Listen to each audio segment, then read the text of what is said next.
Hello and welcome. I'm Liz Booker, Literary Aviatrix, with another episode of Literary Aviatrix Classics with my guest hosts, Dr. Jacque Boyd and Captain Jenny Beatty. Today we're discussing pioneering pilot Elinor Smith's memoir, Aviatrix. Fewer than 10% of pilots and aircraft mechanics are women. These are their stories of tenacity, adventure, and courage. Stories with the power to inspire, heal, and connect.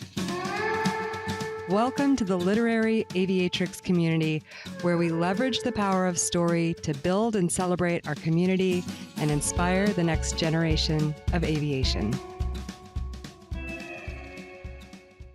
Jacque Boyd and Jenny Beatty, welcome. Hello. Thanks for having us again. Hello. So excited about this. Oh my gosh, y'all. This is now my new favorite memoir in aviation, period.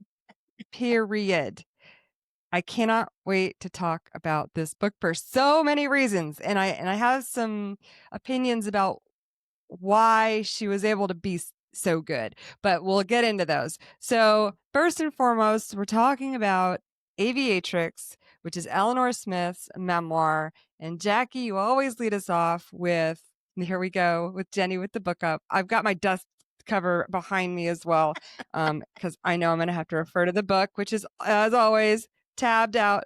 But so, Jackie's got hers. So, Jacque, you always lead us off with sort of placing our girls in history. So, can you help us? What is the importance of Elinor Smith?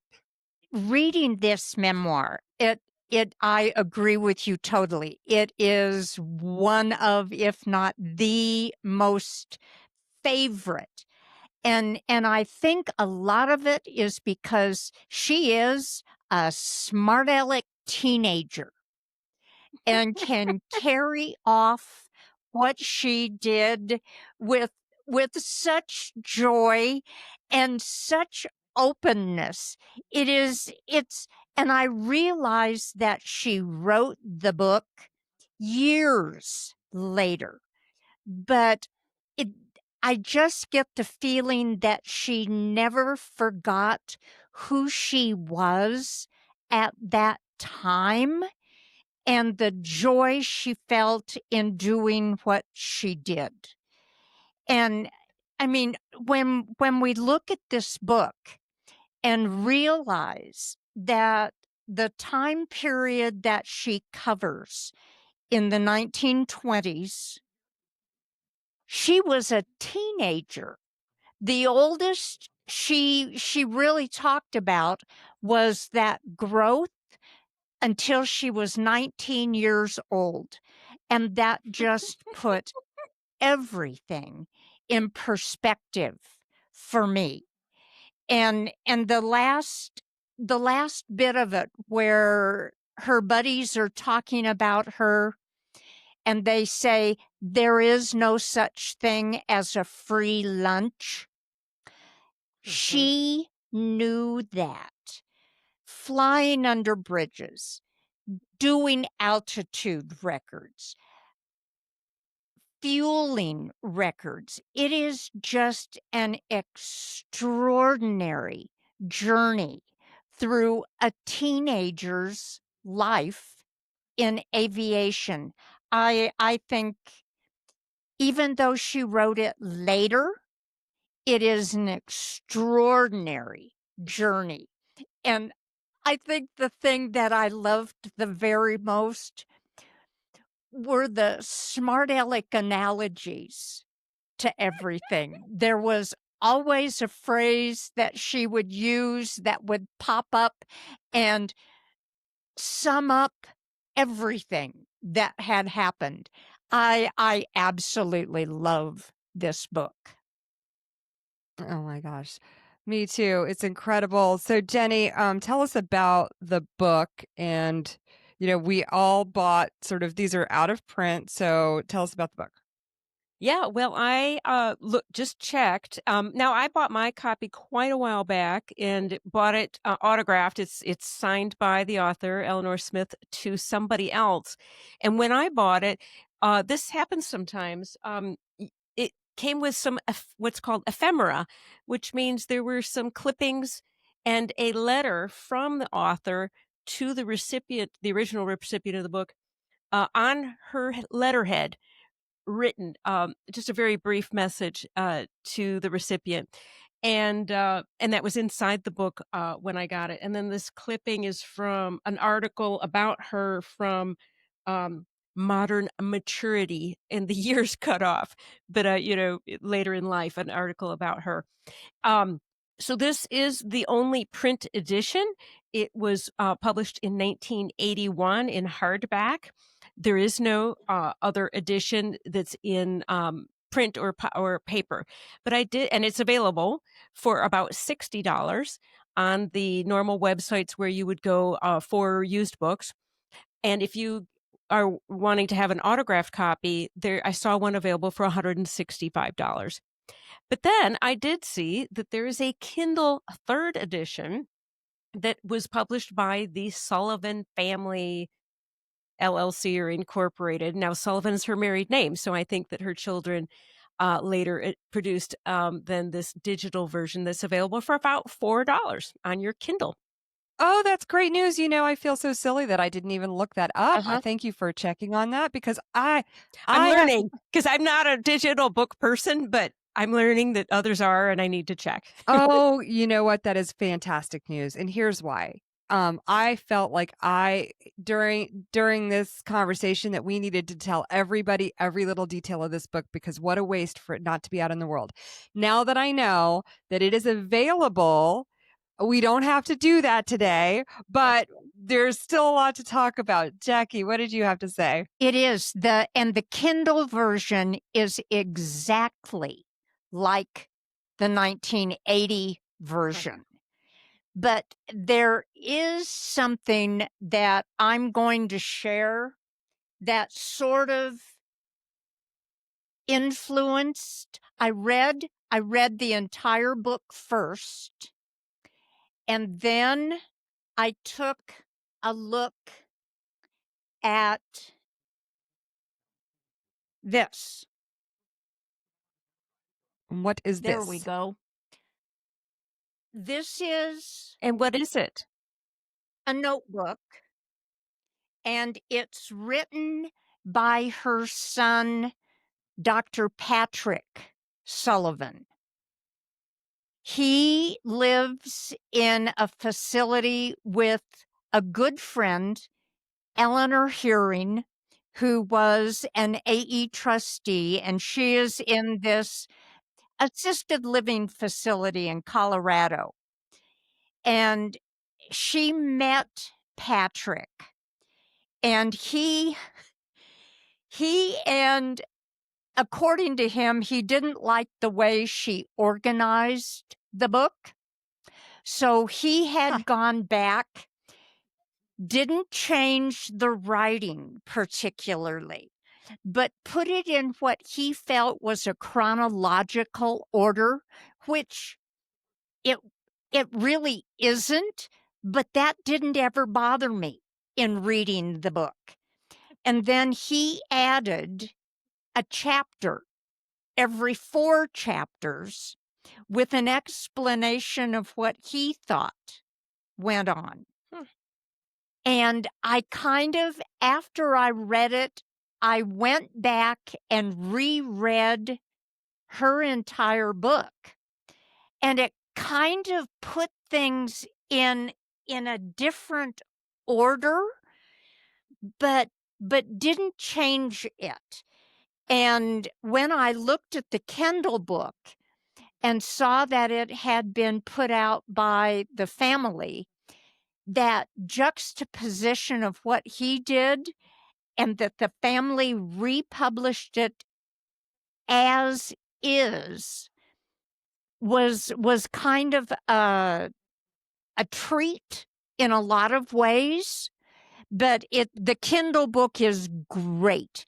And if people don't want to pay the kind of money that you have to get that book, the Kindle book is exactly as she wrote it, which I loved. Jenny, what do you have on that? Well, we've seen other books that open with an opening chapter with something very gripping and very exciting, particularly a thrilling flight or a dangerous flight. And Eleanor does this. We can jump in a minute, but other authors that we've reviewed, Louise Thaden does it, and some of the other books do that. So they don't. It's not necessarily as interesting or doesn't draw the reader in necessarily if they don't open with something really exciting, thrilling in the first chapter. But I also wanted to add, I was lucky enough to have met Elinor Smith. What? So I met up with filmmaker Mary Scott, who was working on a tremendous documentary film, which is produced. You can find it, and it's called Wings of Their Own. I Yeah. should have brought that out. And she interviewed many pilots, 200 pilots, actually, and many people were still alive. So this was around 2000, 2001. The film came out in 2003. And was going to the Bay Area, and Mary Scott had set up this interview with Elinor Smith, where she lived in a facility in Palo Alto, California. And I got to be there and got to meet Eleanor. Yeah. And that was in 2001? I think around 2001. And Doggone it. she I was was there. I was right down the road. I wish I'd been able to go. How cool. And she was, completely lucid, completely coherent and cognitively with it. So it was just really wonderful. And I should also say, by way of introduction to the book, and is she gave other interviews through her later years in for magazines and other types of interviews. And so we can take all of her words collectively to say, yeah, her story's consistent. So, and we say this because there's some very interesting things she says in this book. And she said that just to reinforce, she also said these things in other interviews. Okay, well, so that is awesome. So first, let me just say that my copy of the book, I have to give credit where credit is due. I'm fairly certain came from you, Jenny, as a gift. You had a spare copy of it, so I didn't have to fork over the $60. But I also didn't know about the Kindle edition, but I do prefer having, especially for these books and these conversations, having the physical book so that I can mark it up and not mark it physically, but like mark the pages and kind of record my favorite parts of it. The other thing I was going to say is I did. So I went back and looked at her timeline, just thinking about kind of the things that she talks about. Now, why did I love this book? I loved it for the craft of it, the organization of it, the fact that she did not tell it in a linear fashion and start with "I was born on whatever," like not a biography, but like a memoir. And when you speak of the craft of memoir, it covers a very concise period of time with a specific character arc, and that is what she did. She covered this period from the time that she famously flew under the bridges. She gives us enough backstory to understand how she got there. And then she covers this incredible, boy, did she do a lot of living in a year. I mean, all of the living in the middle of everything Yeah. that was going on in aviation. She was smack dab in the middle of all of it. And because she lived long enough, before she told this story, I think that gave her the opportunity to kind of frame it in a more mature way. So like if she had written it when she was 22, like we see some of these memoirs, like Amelia Earhart's or Louise Thaden's. Louise Thaden wrote her memoir like she was still in the mix, maybe 2-3 years after she won the Bendix. This lady waited, so she had the decades of wisdom that she gained and perspective that she gained that she 50, gained over 50 those years, years. 50 years, to put all to kind of pull out what were the most important things and know kind of how to tell this story. Also, there's some other reasons she's a good storyteller. I think that something about growing up in a household with performers, a famous comedian and a famous singer probably helped her out there. But the key thing and the thing that I loved the best was all of the juicy gossip. All of the good stuff is in this book, and she was able to do that because she outlived everybody she was talking about.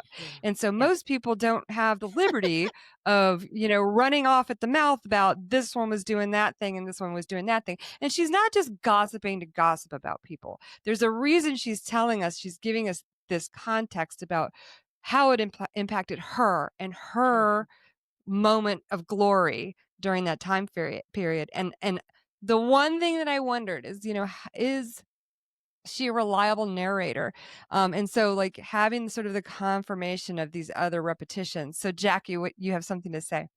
I agree totally with you. And I believe she also, in retrospect, had an appreciation for who she was.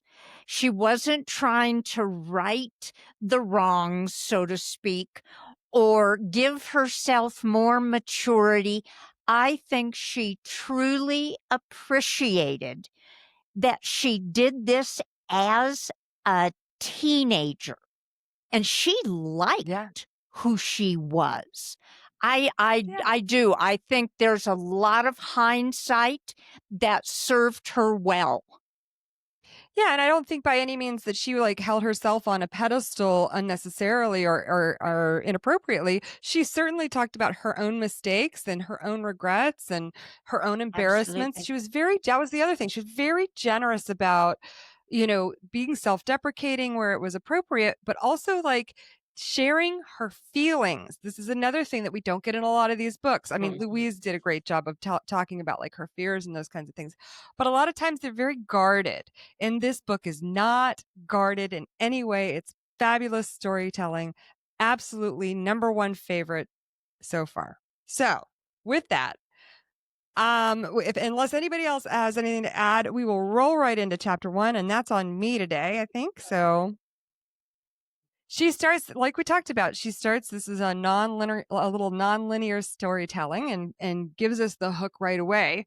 The first scene of the first chapter is her over the East River in New York City, about to fly this stunt of flying under these 4 bridges, which was not legal, and she knew it. And she was 17 years old, and she got caught up in all this mess at the airfield when some clown came into town from the Midwest and was flying over the river and saw one of the bridges. I think it's called Hell's Gate, and saw one of the bridges and was like, "Oh, you know what? It'll be great publicity for me if I fly under that bridge coming into town." Well, tries to fly under the bridge, flies into the bridge, smacks it up, and ends up, in the water. He survives it, and then he struts around like he's some kind of fabulous pilot, and it's the most ridiculous thing. And he's at the airfield at Roosevelt Field where she hangs out. She's been hanging out there since she was a kid, literally, and flying since she was a kid, literally, at this field, and somehow gets caught up in this ridiculous mess of like who's the best pilot, and oh, you can fly under a bridge successfully once, even though he didn't do it, but you can't, like, it doesn't mean anything unless you do it more than once. So she gets caught up in this mess, and so she ends up flying under the bridge. And one of the things that I thought, there were just some little nuances about flying in here, and kind of what the thought was at the time about like what would be the best way to execute something like this. She talks about some pilots would have preferred high speed, go get under that bridge and go fast, where she had some advice to go a little slower, but stay in ground effect and use the cushion of that. So I just thought that stuff was really interesting. And she successfully pulls this off. Um, and then she talks about like she flies us under every single one of those bridges, and what she encountered, like unexpected boat traffic coming at her and that kind of thing, and how she gets through it. Now, the big thing that she was worried about, and I'm going to open that up in just a second, but the big thing that she was worried about here is that she knew that she was doing something that was illegal. So she was like hanging it out there on the edge to prove to everybody that she could do it as a pilot. But then that also was putting her at significant risk of not being able to fly again. So she does talk about kind of how she gets out of that later by ending up at the mayor's office. So, Jenny, do you have something to say? Yeah, I mean, so this is what absolutely put her on the map. I mean, Right. a 17-year-old girl who flies under the 4 bridges of the East River of New York City. It's just an astonishing feat. And I have here, she was 17, 5'3", 112 pounds. I mean, so but, which, comes up later, she had already years of flying experience under her belt, which is astonishing, and Yeah. there's a story there. Yeah. But yeah, she was very afraid of having her, pilot license suspended and maybe permanently, so that was her biggest fear. Yeah. And I should point out, as we'll see throughout the book, she prepared very carefully for this stunt. She Exactly. talked to experts, she took their advice, and she practiced and knew her craft. And it wasn't a whim, or like the guy who had crashed his plane, it Right. wasn't a whim. Oh, Right. gee, this will be fun. She really planned it well and executed it well. And that's a hallmark of her, as we'll see as we go through the rest of her story. Now, in this chapter, she also sets up some things for later on. First of all, at the same airfield, the Roosevelt Airfield, there's a Curtis flying school, and she kind of refers to this. It's kind of like this clique of the Curtis pilots over across the field, who kind of give her, first of all, they're kind of the ones who goad her into doing this to begin with. Second of all, they kind of give her the cold shoulder, and she feels kind of like really out there and hanging it out on a limb alone the morning she gets into this plane. But then she also talks about and we'll talk more about what's going on and behind the scenes as we go through the story. But she also talks about how it's her father who helps charm her out of trouble with the mayor. So, and there's a reason for that as well. And that kind of leads us to chapter 2, where she takes a step back and gives us some backstory, which is on Jackie this time. The story is really fascinating, and if you're my age, some of the characters that she mentions as being contemporaries of her father in the vaudeville era, they were older actors and actresses when I was a kid watching TV, or God loved the Ed Sullivan Show, stuff like that. So some of the names were very familiar, and it was almost a name dropping kind of thing, but it Mhm. was her existence.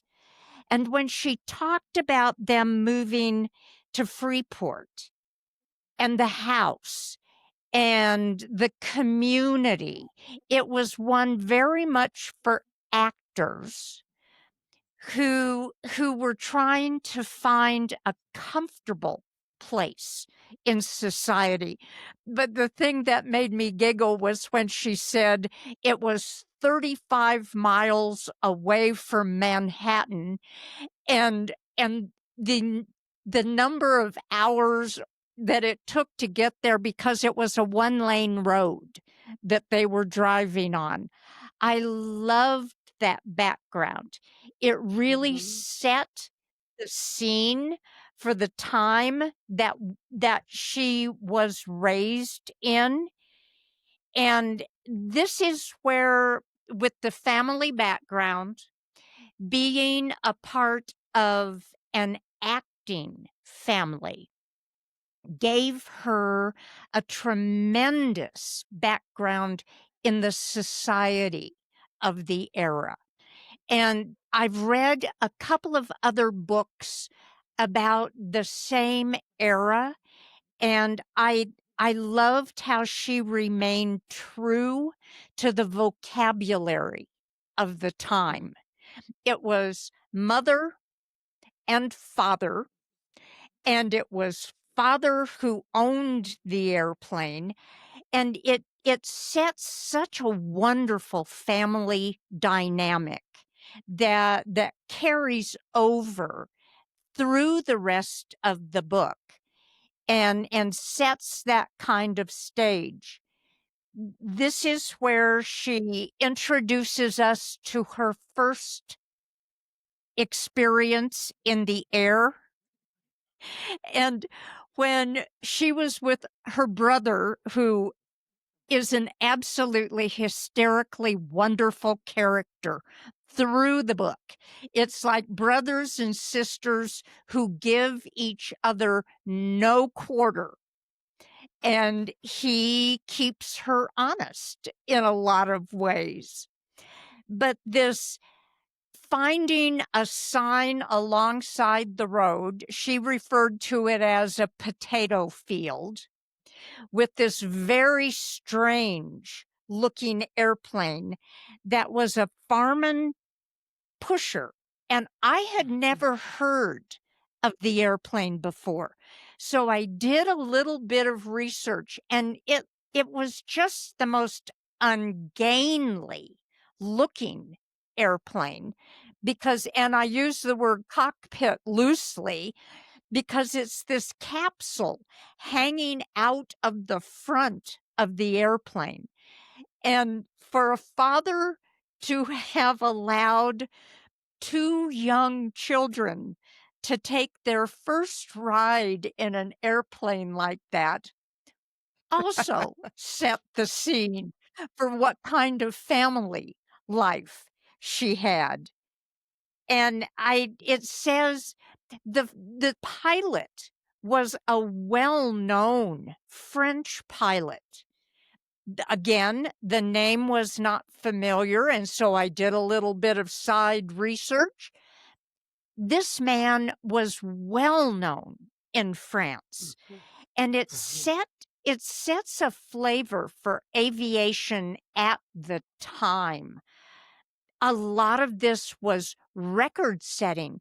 Things had never been done before. And the pilots were just trying to be able to put enough fuel in the airplane that they could keep doing what they were doing. So giving rides alongside the road was very much a part of the time. This was a wonderful setting the background for who she was. Absolutely, I agree. And that, did you have anything else you wanted to talk about in this chapter, Jenny? And if not, you can move on to No. chapter 3. Can I read a short quote from this chapter? Because Oh yeah, I was going to read like the whole, I wanted to read like the whole page. Now that I know that people can go buy this book and read it themselves, I'm not going to do it, but y'all, you want to read this book. If you love aviation, you want to read this book. But yes, please read your quote. so this is a short Absolutely. quote about her and the pilot's name is Louis Gaubert, I think it's pronounced. And she says, that never to be forgotten summer of flying with Gaubert changed my life. Shaped my life. I remember so vividly my first time aloft that I can still hear the wind singing in the wires as we glided down. By the time Gaubert touched the wheels gently to earth, I knew my future in airplanes and flying was as inevitable as the freckles on my nose. I also knew that ephemeral as those puffy clouds were, the day would come when I would firmly plant my feet in them. That's right. And that is the name, or that is the name of that chapter, Planting My Feet in the Clouds. That's just like indicative of this whole book. Like it's so, that actually doesn't have all the attitude that she has elsewhere. It's just so well written. So our next chapter is Daredevils and Dreamers, and that's for you, Jenny. Yeah. So, what may have been skimmed over a little bit, but was her father was a performer, including on Broadway, very famous and popular. But he took an interest in aviation, bought an airplane, which was a Waco 10, but not a very good pilot, and had some trepidation about flying for various reasons. And he had paid for flying lessons, but then she was the one who used the instructor for those lessons, and she ended up flying at first with so she got a lot of rides with her brother Joe, and then they even flying upside down and doing some stunt flying. I mean, you can imagine this is in like 1916, 1917. This is very early on. But then there was the famed pilot Clyde Pangborn. Pang. He later became very famous as one of the two pilots who flew across the Pacific for the first time. That was later. But at this time, when she knew him and he gave her lessons, he was a stunt pilot. He attached blocks to the rudder pedals so she could reach them to fly, and patiently answered all her questions. She was 10 years old. Yep. So pretty amazing, and pretty amazing parents that not just allowed this, but encouraged this. And she says a short quote, "It was a marvelous time to be inconspicuous or failing that anonymous.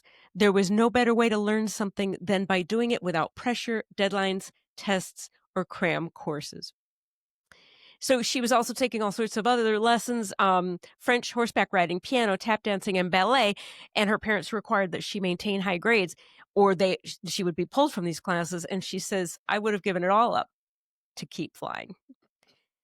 So her father did buy an airplane. It was later, in 1927, around when she was 15, and she was already training, had flew very well, but with one omission, which was that her parents had spoken to the instructors, and she was not performing the takeoffs or landings.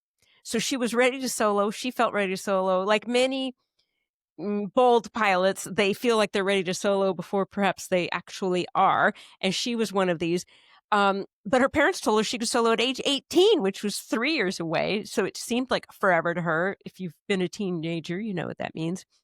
She asks her grandmother, like, "Can you believe this stuff?" And her grandmother rebuked her, which was very unusual, and said, "No, you're spoiled, and you need to, you are too big, kind of too big for your britches." But so she bided her time, and then she approached her mother again and kind of went around her father, and her mother just recognized her determination. And so she got some specific focused lessons from a man who figures in the rest of her life in her book, called Russell Holderman. And she gets lessons in takeoffs and landings and solos. This was in 1927. She was 15 years old, 3 months away from her 16th birthday. And she says she was just obsessed and flew solo as often as she could. She then kind of adopted, like I said earlier, her father's instructor, who was a man named Red Devereaux, who is a highly experienced pilot and taught her everything. He had her fly off of fields, roads, racetracks, beaches, everything, and quizzed her relentlessly. And this, I need to really kind of emphasize this point. She got, first of all, very good instruction from top-notch, highly skilled pilots, but also she dedicated herself to learning. She really wanted to be the best and really learn. And so even though they grilled her, quizzed her, challenged her knowledge, she appreciated that and really wanted to do well. Um, she was supposed to go to college. I don't know, I guess at age 16 or 17, but she talked her parents into allowing her a year's reprieve from going to college so she could hone her flying skills. And I have to say, I had a similar conversation with my parents, although I was a little bit older. I can relate, where I had taken 1 year of college and then dropped out for various reasons, ran off with my boyfriend to New Mexico. And I always say, I don't know which appalled my parents more, that I ran off with my boyfriend or that I dropped out of college. And it was probably the college. And that's when I first learned to fly and got my private pilot's license. But then I knew I wanted to be a professional pilot, and which is what Elinor was already dedicated and committed to doing. And I talked my parents into helping me out to do that. So anyway, it was just an interesting echo that I had. Anyway, and it was still in September 1928 when she did fly under the four bridges of the East River of New York. She still didn't have her private pilot certificate. I know. Crazy. But she was a very experienced pilot, solo pilot by then. Yeah, so this is kind of the structure of the book, how she opens with the bridge scene. She takes us into her backstory to get us to that point. And then in chapter 4, we start back at that point. She's done with the flight and kind of what the reaction is, what the response is. Well, it's international. She's headline news all over the place.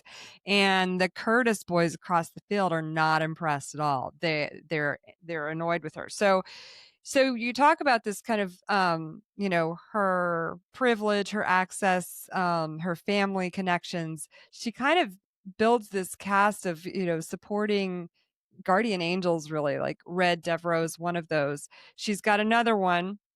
His name is Herb McCory. She calls him Mac. He is the aerial photographer, the chief aerial photographer for the New York Daily News, a longtime friend. And he had been enlisted by her father to kind of protect her from the press because he's a famous actor. And she's out there doing all this stuff even when she's 15. She's soloing, but he asks this guy Mac to kind of keep her out of the newspapers so she can just focus on flying. She's too young for all that, right? And he did, and he respected that, even when apparently a couple years prior she had been kind of found out in some hanger flying, they call it, like hanger talk. Somebody was disparaging the you say Waco, I've always heard it say Waco, but whatever. You say Waco, I say Waco. Waco. So in the way Is it the Waco? Waco? Okay. So in the Waco, so she's somebody's disparaging the Waco and saying that it's not very good. It doesn't like live up to the manufacturer's advertisements for altitude and whatever. And she's like, I don't know, did okay at 12,000 feet from my perspective. And everybody was like, it did what? What? She knew full well she wasn't supposed to be messing around at that altitude without oxygen, but she had been. Now, after everybody calmed down, Red and her other friends there at the field on her side of the field thought this might be an opportunity for a record because there was no altitude record. So they real quick, first of all, need to legitimize her with her license. So they rushed through her FAI certificate, her pilot's license, and then they run around to get an FAI approved barometer. I can't remember. Barograph. A barograph. That's right. A barograph to record the altitude. And so she does it again. She flies up legitimately this time with everyone's consent, and she sets this record just under 12,000 feet in the Waco. So apparently behind the scenes, and these are things that we find out from Mac because he's so well connected on the field. Apparently this clown, what's his name? Casey Jones. Casey Jones is, and I obviously looked up his sort of background beyond what's given to us in the book, but Casey Jones was a very famous like air show, he's a very accomplished pilot himself, but also like a famous air show creator, promoter, and all this. And so he was managing air show performances on behalf of the Curtiss um, management, the Curtiss company there at Roosevelt Field. And there was some intrigue behind the scenes where the Curtiss folks kind of caught wind of her and knew that she was hot stuff, and she was working real hard across the field, and they wanted to bring her on at the Curtiss school, but there was some sort of tiff in the background, and maybe and this guy Casey Jones had his own girl he wanted to promote up through the ranks. Well, she didn't ever make up. And then when our girl Eleanor broke this 12,000 or set this altitude record, well, that made him look bad now, because now she's proven herself and is setting records across the field. And he had talked the Curtiss company out of bringing her on their side. So now our boy looks bad, and now he's got it in for her. And so when she does this bridge stunt, and now she's paying back, the media guys for holding her story back for so long. Now she gives this one to them, and she's all over the newspapers all over the world.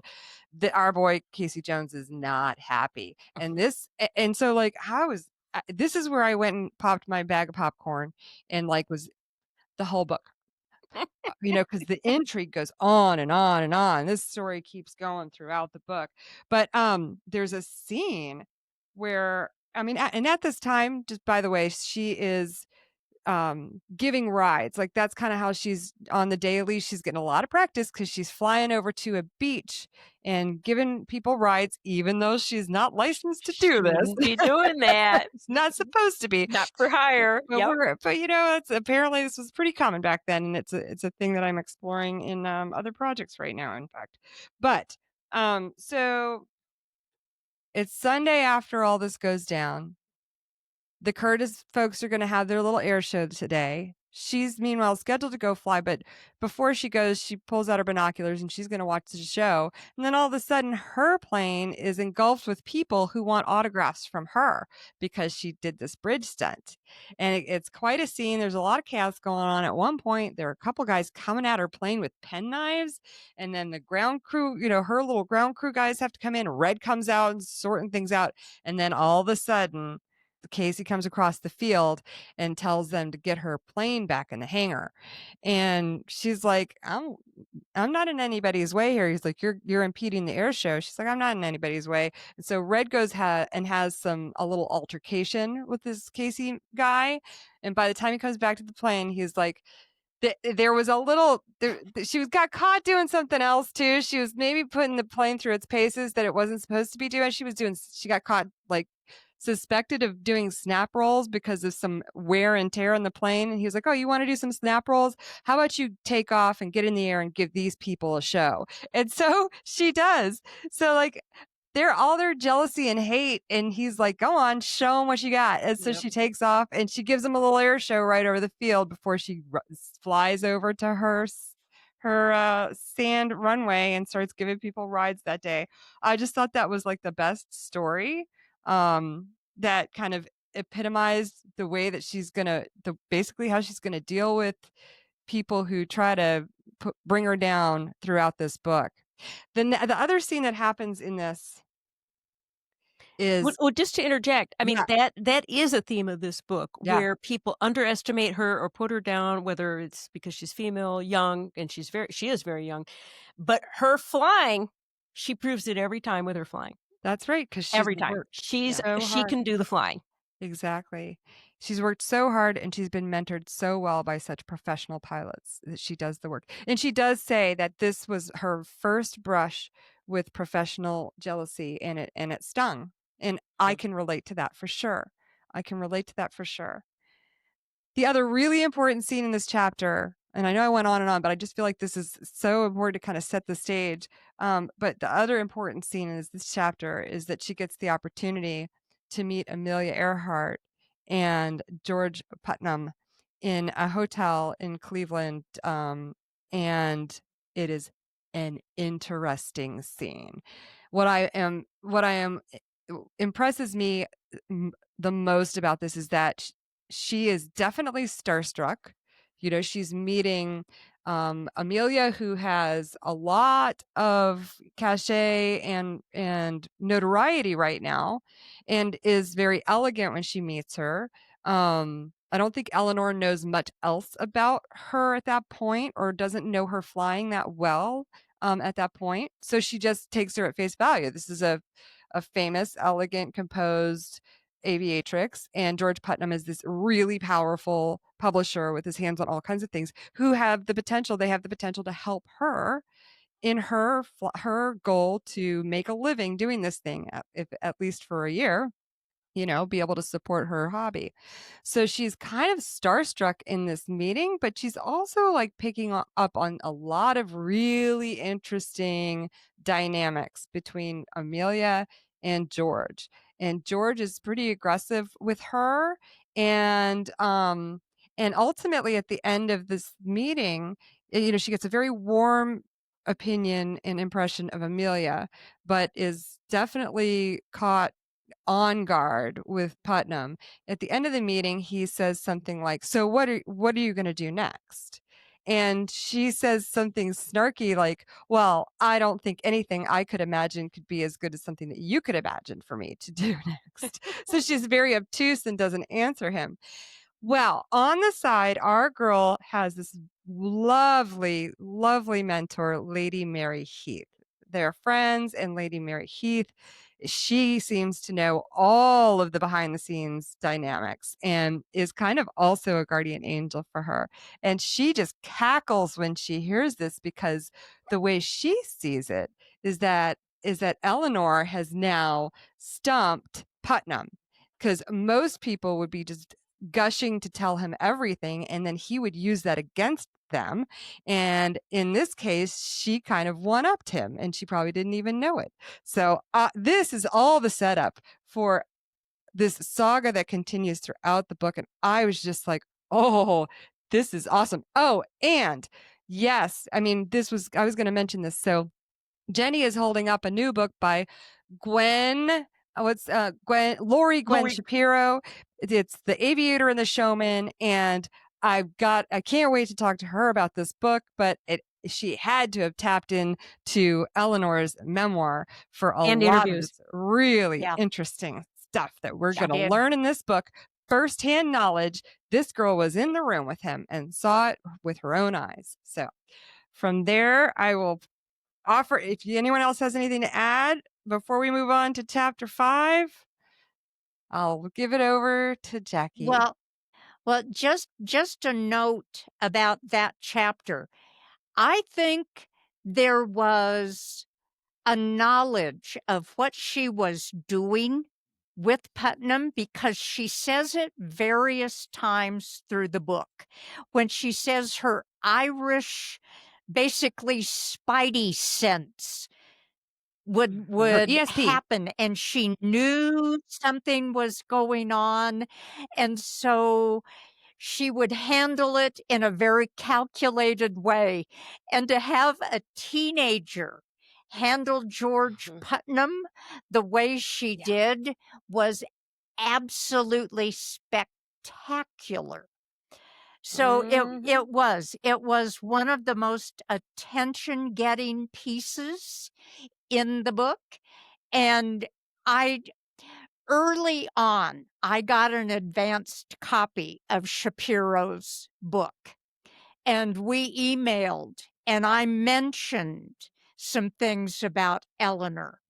And it's a very interesting dynamic that continues for a long time. But in this chapter, in chapter 5, are you sure this is how Catherine Stinson got started?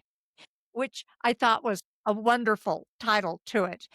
I think one of the things that we also have to be completely aware of is the time and place, because one of the ways that they could become more of a professional pilot and support themselves is this demonstration of other people's aircraft and what they could do.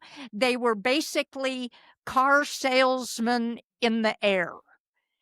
And if they could show people what that aircraft could do, it would lead to sales.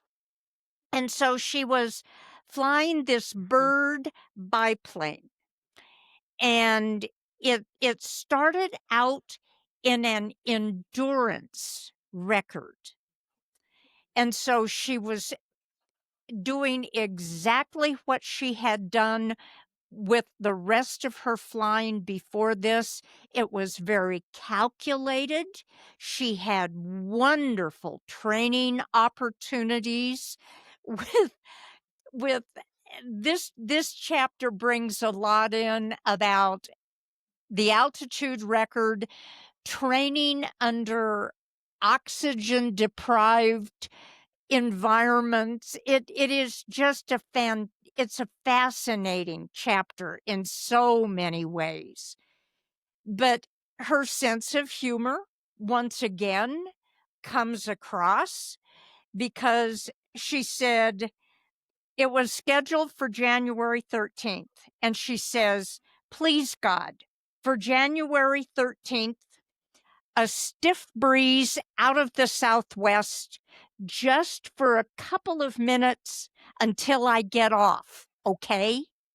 And so it's just her marvelous approach and sense of humor carries through once again.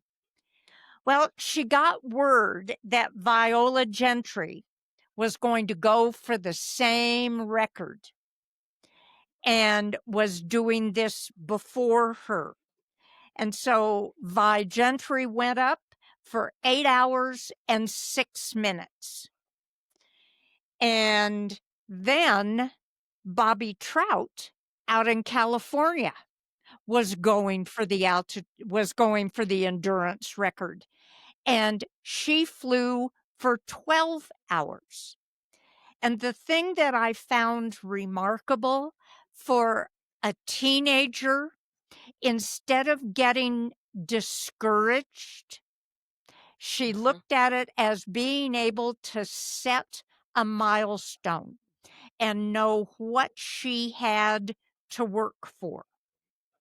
So when she finally got up, and I'm looking at my notes, I think it was March. When she got to the end of the endurance segment, and the description of the flying is just stunning. And you have to remember, this was in an open cockpit. I think we kind of forget, if you've ever flown in an open cockpit, the buffeting on your face and on your head is extraordinary. I cannot imagine doing an endurance segment for this. Yeah. Well, she was getting ready to come down at night, and an airplane flew under her and was flashing its lights and letting her know where they were. Come to find out, when she finally got on the ground, it was Jimmy Doolittle who had done this. He was coming in for a landing too. And so there's this theme of camaraderie with some unbelievably talented pilots. She flew for 13 hours, 16 minutes, and 37 seconds. And when she got home tired the next day, she said, everybody knows my name now. I am the Aviatrix, and they know who I am. And her brother said, yeah, and they know what baloney is too. So there was always that aspect of keeping her sane and with her feet on the ground, so to speak. And now we're going to chapter 6 with Jenny. Chapter 6, it's called G.P. Putnam Has Feet of Clay.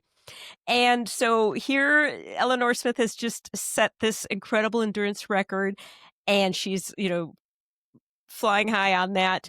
And only weeks later, she's very disappointed because Bobby Trout goes back up in the air and breaks her record by 4 hours. So that kind of brings Elinor back to earth.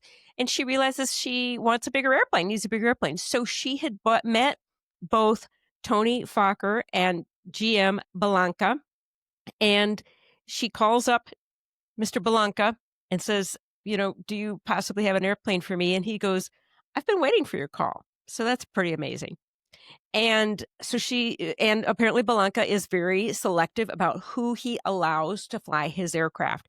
And she has to pass muster with his chief engineer and pilot, George Haldeman, which she does. And she begins to train and fly this large Belanca Challenger, which is a cabin class aircraft and bigger. And she's hoping to set then another endurance record flight.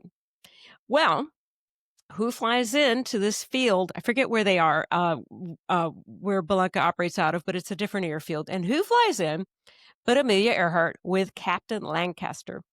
Now, Lancaster, he was famous in his own right. He had flown a record-breaking flight to Australia with Chubby Miller. That's a whole other story. So we can set that aside for later, but note We talked about it in the book club. So yeah, there you go. Note those names. Yeah. And but here's Amelia Earhart again, and Amelia comments to Elinor, "Oh, you've beaten me to the big ones," meaning the big aircraft. And this is a theme also through this book of the women who are able to fly and capable of flying the smaller, lighter aircraft versus the ones who are able to fly the much larger, bigger, heavier aircraft. And so clearly Amelia Earhart wants to fly the bigger ones. And so she goes up with Haldeman, and Elinor is in the back. And as soon as Haldeman gives the controls over to Amelia Earhart, the airplane wobbles all over the sky and gives the plane right back to Mr. Haldeman. So everybody's a little bit surprised at that. And after they land, Elinor offers to go up with Amelia alone. And they go, and Elinor has to do the takeoff and landing because she's the only one on the insurance. But they go flying, just the two of them, for a little more privacy. And Elinor says the same thing happened. And Elinor is mystified. So I have a little quote to read. She says, this is after they landed. So she's sitting at having landed after this second flight with Amelia.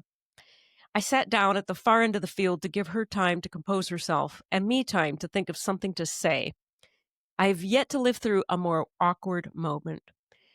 Either Lady Lindy had never flown at all, or she'd flown only briefly and quite some time ago. Today's performance didn't make any sense, except for Lady Heath's speculations that it was always Earhart's co-pilots, or mechanics, as Putnam called them, who had done her flying. Now, finally, these remarks made sense. So this is the first time that Elinor brings out that basically Amelia's reputation has outrun her actual flying ability, thanks to George Putnam. That's elaborated on a little bit later in the book, but just to talk for a moment about Amelia Earhart and those rumors had circulated, and here is a first-hand eyewitness account of that being true. She later does credit Amelia with putting the time in to, and Elinor herself, here she is, she's 17, and encouraging Amelia Earhart, who's like 30, you need to take more serious flying lessons and better instruction to really prepare before you start doing more of these flights. Anyway, on with this story. Louise Thaden upped the endurance record to 22 hours and 3 minutes in March 1929, and now Elinor is prepared with a better airplane and does another endurance flight. And she says this one was a waltz compared to the prior one. The enclosed cabin kept her warm, and planes came up beside her with messages written on them. She had enough gas to fly for 36 hours, and she's at first determined to do it. However, she has a problem with her stabilizer after a while, not sure if it's frozen or a cable is stuck. And again, she's alone in the airplane, so there's no way to go back and check on that cable. And her boss tells her to land. She still stays up for a little while longer, but gives up because the aircraft is getting harder to control without being able to adjust the stabilizer. So she does land, and she does set a new record then of 26 hours and 23 minutes. And this is in April 24, 1929. And she says in this book, now written 50 years later, that she believes that record still stands. Yeah. She had no way of knowing, though, at the time, that record would not be challenged. Right. So she says, so I continued to proceed as though Bobby and Louise were waiting on the runway, throttles at the ready, all set to take off and snatch the record back. But now she has, again, set several records. She starts to bring in more money from endorsements. And here at this point, she focuses on spark plugs, gas, oil, and refuses to endorse a product that she doesn't use. And she gets another call from George Putnam. This time she meets with him at his office in Manhattan. So his turf, she's the little girl coming into the big man's office. But she says to herself, and she tells us, she's no longer shy. She has nothing to prove to him now that she's set these records. But she says she was still no match for him. He outlines a plan for her to help with promoting Amelia Earhart by acting as her pilot and mechanic, doing the cross-country flying on the upcoming Women's Air Derby, the Powerpuff Derby, staying in Amelia's shadow, not doing any public speaking or writing anything for 2 years. And it's for a paltry sum. So she just immediately shoves the contract back across the desk and refuses to sign. And then that's when Putnam threatens her and says, "You will never fly professionally in the New York area again." And that's when she says she loses her cool and yells something at him that she doesn't even remember and storms out. But she's pretty shaken up by this, even though she's again confronted a very powerful man and kind of stood up to him again, but she still feels shaken. So she goes to Deke Lyman, who is the New York Times newspaper aviation editor and a family friend, and explains her fears that George Putnam is going to shut her out of everything, and she won't be able to reach any of her other goals as a pilot. And as she knows, he has done already to Lady Heath and Captain Lancaster and Chubby Miller. And that's a little bit news to Lyman. But um, Lyman then explains what was happening previously when Amelia Earhart and Lancaster showed up at Belanca's. George Putnam had planned to buy that airplane away so that Elinor could not set that record. Right. And The basically, intrigue. the intrigue and the yeah, just yeah, it's Dirty, amazing. dirty And dealing. knowing, and also that Putnam knew Amelia wasn't ready to fly that airplane and set a record in it herself, that he would buy it and just put it in a hangar until Amelia was ready. So Belanca is the one who had foiled that plan. And so this is the first time Eleanor is hearing this. And that also, Lyman says, you know what? Putnam was offering you this contract, supposedly to fly Amelia Earhart around for 2 years.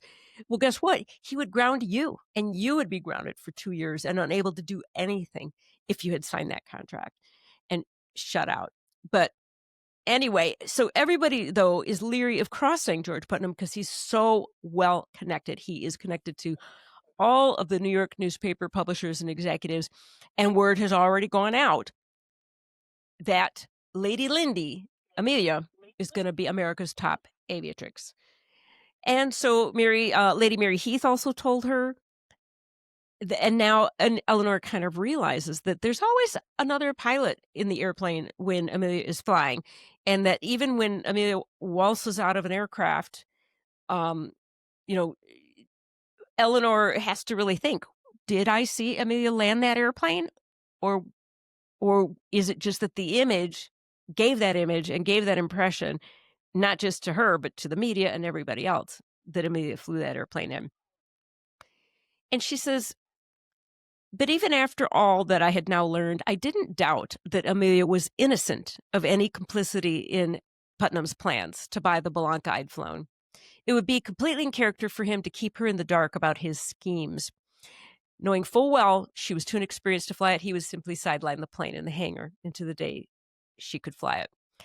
So they all agreed that she had to be very careful and be a serious pilot. No more stunts like flying under the bridges. And that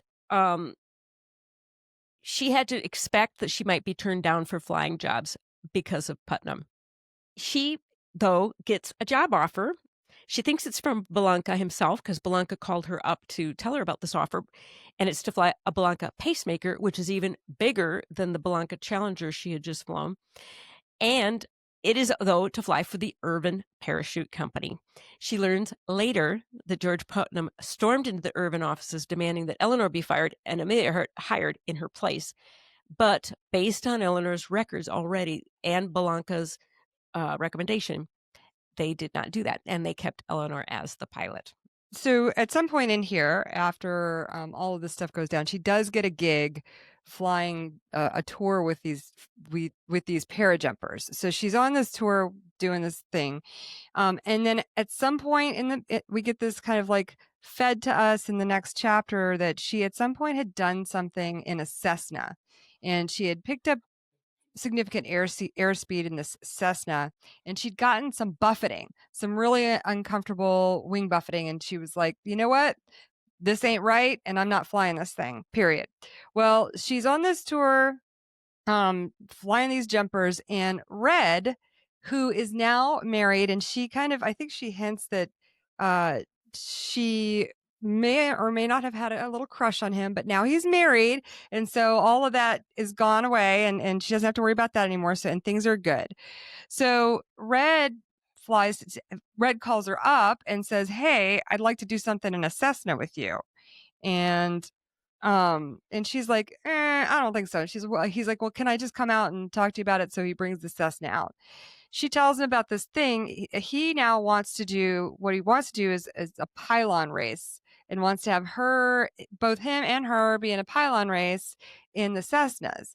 And she's like, yeah, but this thing happens when you go fast. And so she gets in the plane with him. She demonstrates it, and he feels it. Then they're like, let's make sure that it really happened. And then he does it, and it happens again.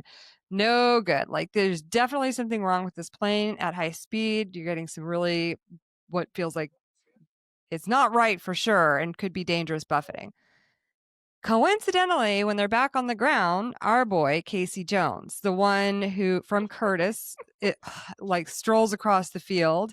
And I can't remember what he says to them, but she's like, there's a serious problem with this plane. And I think that's the deal. Red is now working for Curtis or doing something. So they're all kind of like on the same team, and they don't want to make Cessna look bad, Clyde Cessna. And Casey assures her that he's going to go back and make sure that Cessna knows that this is a problem, and we'll take care of it, right? And she's like, okay. Well, unfortunately, she's in the middle of a show, and she lands after a performance, and she gets the news that that Red has died in an accident in the Cessna. The Cessna And his has crashed. wife. And his wife. That's right. Both he and his wife have crashed and died in the Cessna. So she is torn apart, and just like her world is completely shattered, because this is her mentor. This is the man who taught her how to fly. At the end of the chapter, she talks about how, like, the show must go on, and somebody came into the hangar while she was still distraught and said, hey, listen, I know now is not a good time, but we kind of got a show to do, and if you can't do it, I get it, but we really would like it if you could. And so they come up with this crazy scheme to load her Blanca up with, I don't know, like 7 or 8 jumpers. And so she and to add effect, the idea was inspired by, like, the clown car at the circus, right? You've seen those clown cars, right? He says. So they cover the windows and they load the plane up, and then they open the hangar doors, and she takes off from inside the hangar. So she starts it up. She's like, I'm going to make a mess of this hangar, because she's got to blow full power to get the tail wheel off the ground for like a launch start. And she takes off out of the hangar, gets up into the air, and then all these jumpers are coming out. And according to her, it's the first ever recorded sort of mass parachute jumping performance ever. Yeah. Crazy. All right. So now we are off to the races with Jackie. All right. One of the things that struck me about this chapter, and I think when you look at the relationship she had on Roosevelt Field with everybody there, good or not so good, there was something that happened on that last flight with her on the jumpers, and she reacted emotionally to having lost Red. And she said suddenly she heard, come on, none of that now. You said you wanted to be a pro. Well, this is all part of it. Now, don't disagree. Don't disgrace us all by making a bum landing in front of that grandstand. And she said it startled her. And she looked around, and there was no one in the airplane with her, but she knew whose voice it was. And one of the lines that jumped out at me was when she said, life is in black and white, and you stay away from the gray. And so she didn't tell anybody about having heard Red's voice or the circumstance that surrounded it. But as a reader, when you get to chapter 8 and read this, it's not going to be the last time you hear it, which is just stunning. It was just stunning to me about the relationship she had with him. So this mass parachute jump, I kept waiting for her to talk about the effect that it had on the airplane, but I don't think she ever did. She does talk about the trying to manage the altitude loss because she had to slow down to let them out and kick the tail out to let them out. And every time she did that, she descended. So by the time the last one jumped out, she should have lost 500 feet, but she lost 1,000. So this one jumped out technically below 1,000 feet. I think she said around 800 feet. So she did mention that. Yeah. But yeah, talk about flying jumpers since you've done that. It is just astonishing to take up 6 or 8 people with you and then you land with nobody but you. And what it does to the airplane, all of a sudden you have more lift. It's just a very interesting situation. And I kept thinking the airplanes that she was flying and doing this, it must have been absolutely hysterical. And then that she followed them on the way down and circled around them. That one got my attention. So I also flew jumpers, and I flew jumpers in their airplane, which was like the most awful airplane. I finally decided not to do that anymore. And they are just like the craziest people. But Jackie already knows that. And it was the opposite for me. I was Well- picking people up while I was flying and landing at higher weight. Oh, different. Anyway, go ahead, Jackie. See, it's the reason why I'm going to have a knee replacement in a few weeks.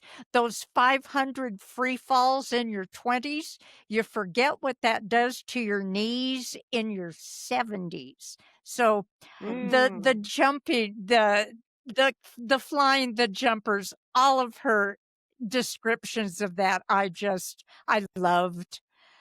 This was also the time when she was doing some glider tows and was flying an airplane that was different than what they had practiced with. And she put enough power to it that it launched the glider on the ground. And they had to readjust the power settings for her. The descriptions of the flying through this whole book are just marvelous. And this was when she had an incident in not being able to retract the cable. So she had to land with about 100 feet of cable hanging out the back of the airplane.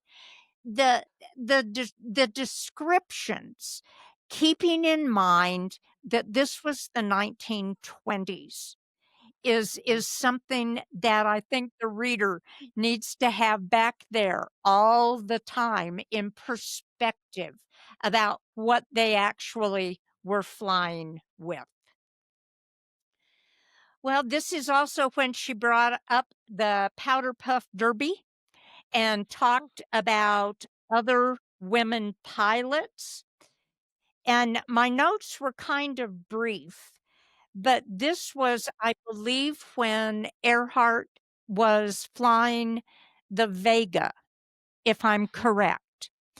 And it was the fastest airplane of any of the pilots, but yet she came in third.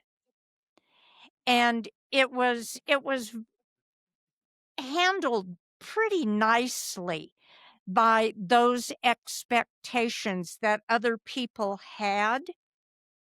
And I found that the critique of Earhart's flying, Elinor did it very professionally, where she could talk about the airplane having the capabilities, but Earhart's ability not quite being up to what the airplane was capable of. And so she came in third place in the race, which she said just really made Putnam very unhappy. And it was an interesting discussion about that. I don't know whether you guys have any feelings about that, because the Derby was one of those I have a that quote. Yeah, so there's a two separate sentences on 2 pages kind of sum it up for me because um Eleanor admired her guts. And Eleanor reveals here that it had been only 5 months from student pilot to licensed pilot for Amelia Earhart. People didn't know that because Putnam had covered that up. Anyway, the 2 quotes are, from Putnam's standpoint, Amelia's entry into this competition was a disaster. But from hers, Amelia's, it was a challenge that she met head on. And then a later quote, she says about Amelia, this was gut courage that transcended the sanity of reasoning. So she has a lot of admiration for Amelia's courage and can-do attitude of, I'm going to tackle this and I'm going to get it. well, she also talks about the 99s and the fact that, and it was a little bit different than some of the history that I have known previously about about developing that organization, because Smith had said she didn't want to be a part of it because she couldn't go along with hanging it on our entry into big money races.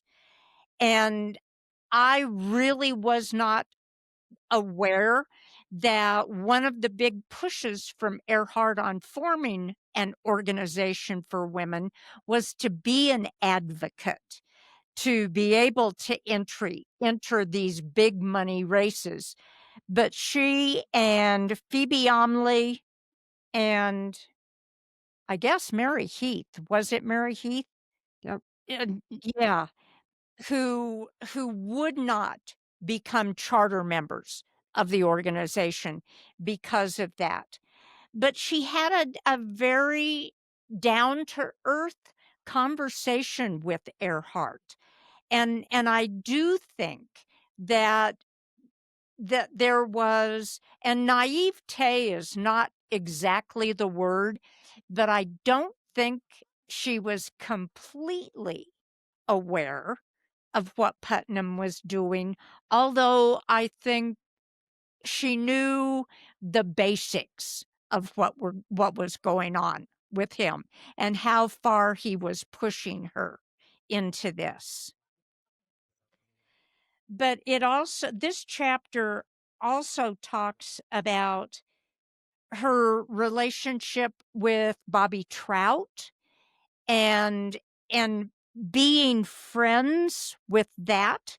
And it's a fascinating chapter that way. May I comment on that? So she even has the word lesbian in the book. It says that that she ended up when by the time Bobby Trout arrived, she came in dead last in the race because she had a lot of mechanical problems. And so her hotel room had been given away. The hotels were full. And so somebody asked Eleanor, and Eleanor agreed. And Bobby Trout then roomed with Eleanor. So that's how they really met and became friends. And later they collaborated. But here at this point, she says that this man, who was working with Eleanor, worried about the lesbian legend all over again. Now, it's interesting because we haven't heard about that before, but apparently there'd been chatter, not about particular people necessarily, I'm presuming, but that only lesbians might want to be pilots or something like that. I mean, I don't know what all the chatter was. And I have my own speculation, but that's all it is speculation. We can't know. These are people who have their private lives, and I think certainly sexuality and sexual activities can be private and kept private, even if they are a public figure, and it isn't fair to label people. Having said that, I do give a talk about the history of the earliest women pilots, and I did see a through line with some of them. And there's a through line I'm going to mention today about that Eleanor and Louise Thaden fall in. And then there's a different through line, and that's women who live to a very advanced age. So some of these early women pilots, they live to an advanced age. And what I say is never married, no children. Right. And those are facts. And those are the only facts we have. Right. Well, she also brings it up later in the book. And I think part of it is there was chatter because aviation had been a man's world. And the women who were flying didn't necessarily fly in dresses. They flew in trousers and jackets. And so there was talk about, of course, and it's one of those things that I think it was a way to throw it out and denigrate the women who were flying. Yeah. And what I observed, again, in my talk about the earliest women, is they kind of do fall into two categories. Either they did dress the way the men dressed, and partly flying those airplanes demanded it, the boots and the trousers versus a dress and the leather coat, and of course the helmet. The type of aircraft they flew and the conditions demanded that. But then there's also this whole category of women who dressed as feminine as they possibly could. And Jackie Cochran's in that category, where she never failed to powder her nose and apply lipstick before emerging from her airplane, and so on, where they really emphasize their femininity, perhaps to, forestall these accusations of being lesbian. And then you have Harriet Quimby, who just had her own suit made and Right. was just fabulous everywhere she went. I haven't said this yet in this conversation, but I am proud to say that I now have 8.5 hours flying a 1940s Stearman, 8.5 whole hours. So in the summertime, in beautiful weather, not not in the freezing cold at night or anything. But I cannot imagine trying to climb into that thing in a dress, or as in India in the 1930s, our girl Sarla Thukral, who was flying in her sari in an open cockpit biplane. No, thank you. So all the props to them for if they were able to get in and out of these things in something like that. Can I go back to this thing, this little nuance about the 99s? This was an absolute revelation to me. I can think of a variety of reasons, even today, uh, focusing as I do on supporting women in aviation and women's communities. You do run into all kinds of opinions and attitudes, and we're all very strong women if we are making our way in this industry, and so very strong personalities. And so I could think of a variety of reasons that people wouldn't have wanted to join the club, I suppose. But this particular nuance of, in the way that Eleanor approached it, here was her reasoning for not, and I just want to say also, like, this idea that, Amelia and maybe Louise, and Louise probably more reasonably so, were hoping to get their foothold into the big, quote unquote, big money races. If you read, when you go back to Keith O'Brien's book, Fly Girls, about, the 1930s air races and what was going on behind the scenes with air races at that time anyway. And I don't know if it was happening this early, but I assume it was, shutting the women out of these races. Mhm. Well, Eleanor's point was, but do we really want the women pilots that are in our circles now to be competing against these men who are far better trained and better qualified? And this is from a girl who is well trained and well qualified. She Right. knows. She knows that she's sort of, in terms of like the level of flying skill that it takes to compete in those races is so high, and the pool of women that we have is so small. It doesn't I can't get behind putting a whole bunch of women who aren't qualified to do this yet into these races where it's not going to be safe for them. So that was why that was a sticking Right. point for her. So I just thought this was a really fascinating revelation about the nuances of what was being talked about in these meetings and the stance that she was taking and why she didn't want to join and why Phoebe Amelie and Lady Heath didn't want to join. I thought it was fascinating information for me. Mhm. Sorry to interrupt, but It I didn't was. want to miss that point because this is a really big No, point for me. And I think, ultimately, Lady Heath and Phoebe Amelie are charter members, but Elinor Smith is not, and, Nita Snook is not, and obviously there are a couple others. Netta. Uh-huh. Um, yeah, Netta's Yeah. not.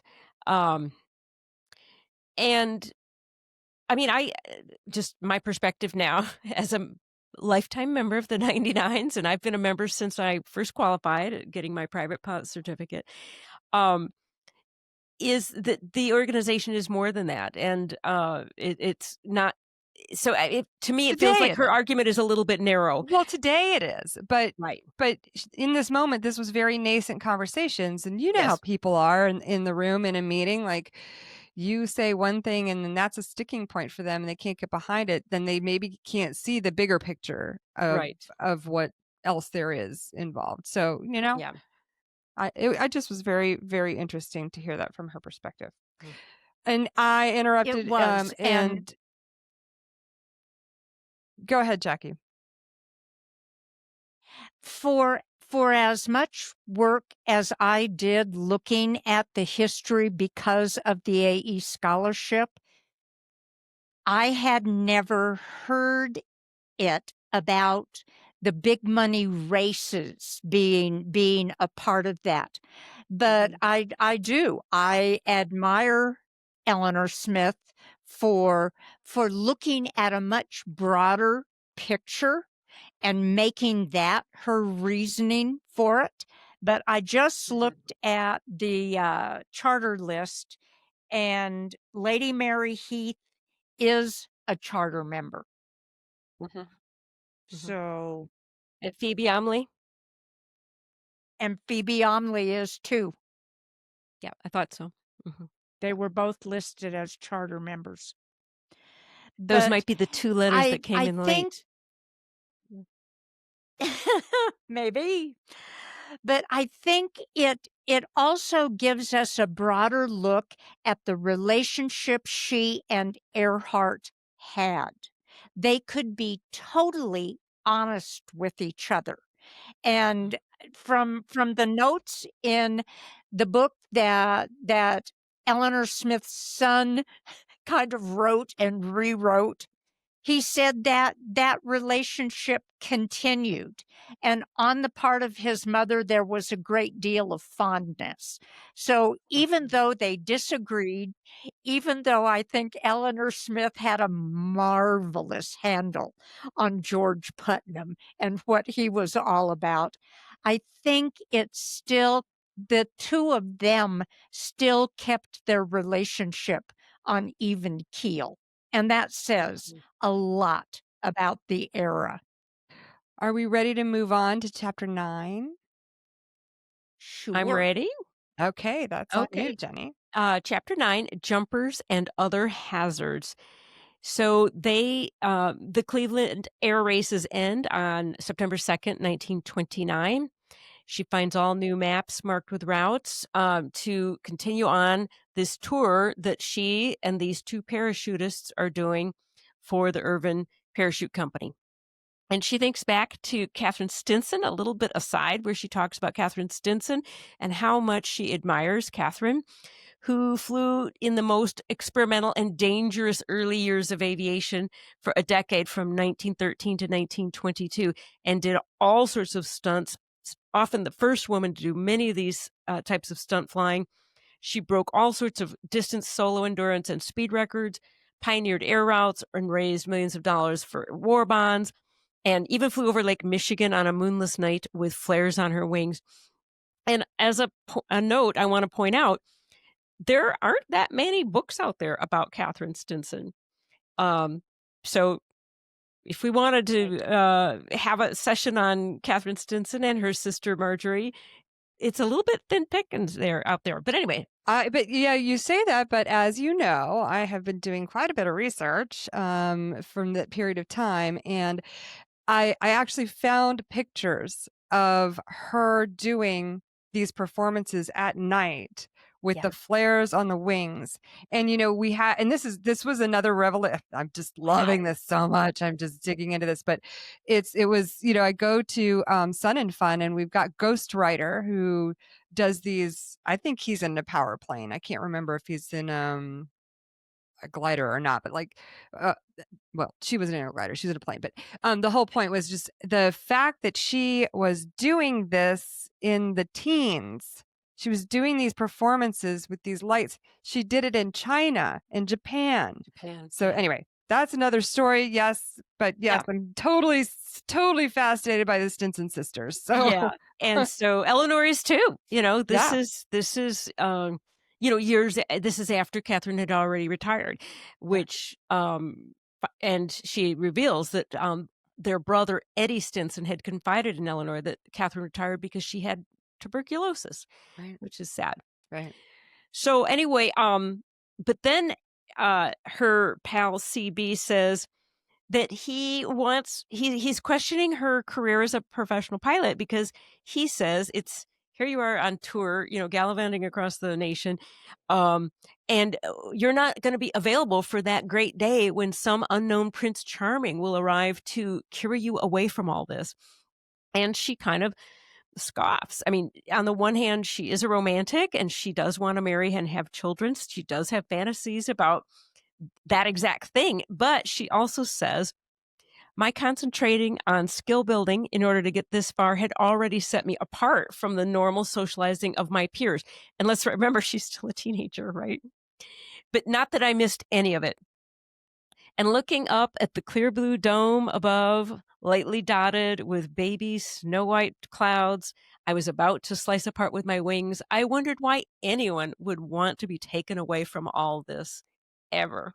Well, she does marry and have children and give up flying. But anyway, at this point, she can't imagine doing that. So that's the interesting part. True. That is true.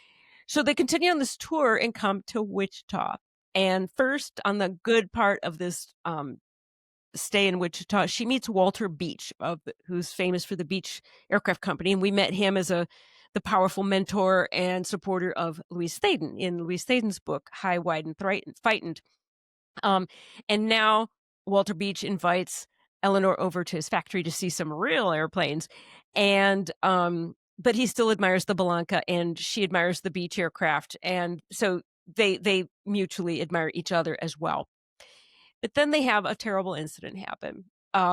Along the way with these parachute jumps, they had been taking up amateurs. They had the two men accompanying her are very skilled, very experienced parachutists and parachute packers, and they teach parachuting and they teach all about the safety and the purpose of parachuting. And but they had also been taking up a lot of first timers with their jumps. Also, these two jumpers with her had been doing what they called delayed drops, which meant that they jumped out of the airplane and delayed opening their chutes. But presumably none of the amateurs did. Now, I know Jackie has a lot of parachute jumps under her belt, which she referred to previously, and I've done one. And there's a reason I've only done one. But it was in the 1980s. In fact, it was in Nebraska, Jackie. And It was before now the modern, square rigger, highly maneuverable parachutes, and it was, before you could do tandem jumping with an instructor, uh, jumper who then you could free fall before the instructor opened the chute. You can do all that now, but back then that wasn't, possible when I did it in 1984, I think it was. And I did one jump with a round chute, and it was a static line. So when you jumped, a line was attached to the airplane that pulled the ripcord to open the chute. Right. Anyway, my chute went okay, and unfortunately, here in this part, Eleanor shares that they were taking up 2 girl parachutists, she said, and one was very experienced jumper and the other was not. The other woman, the experienced woman was named Jean Herrick and the inexperienced woman, Helen Williams.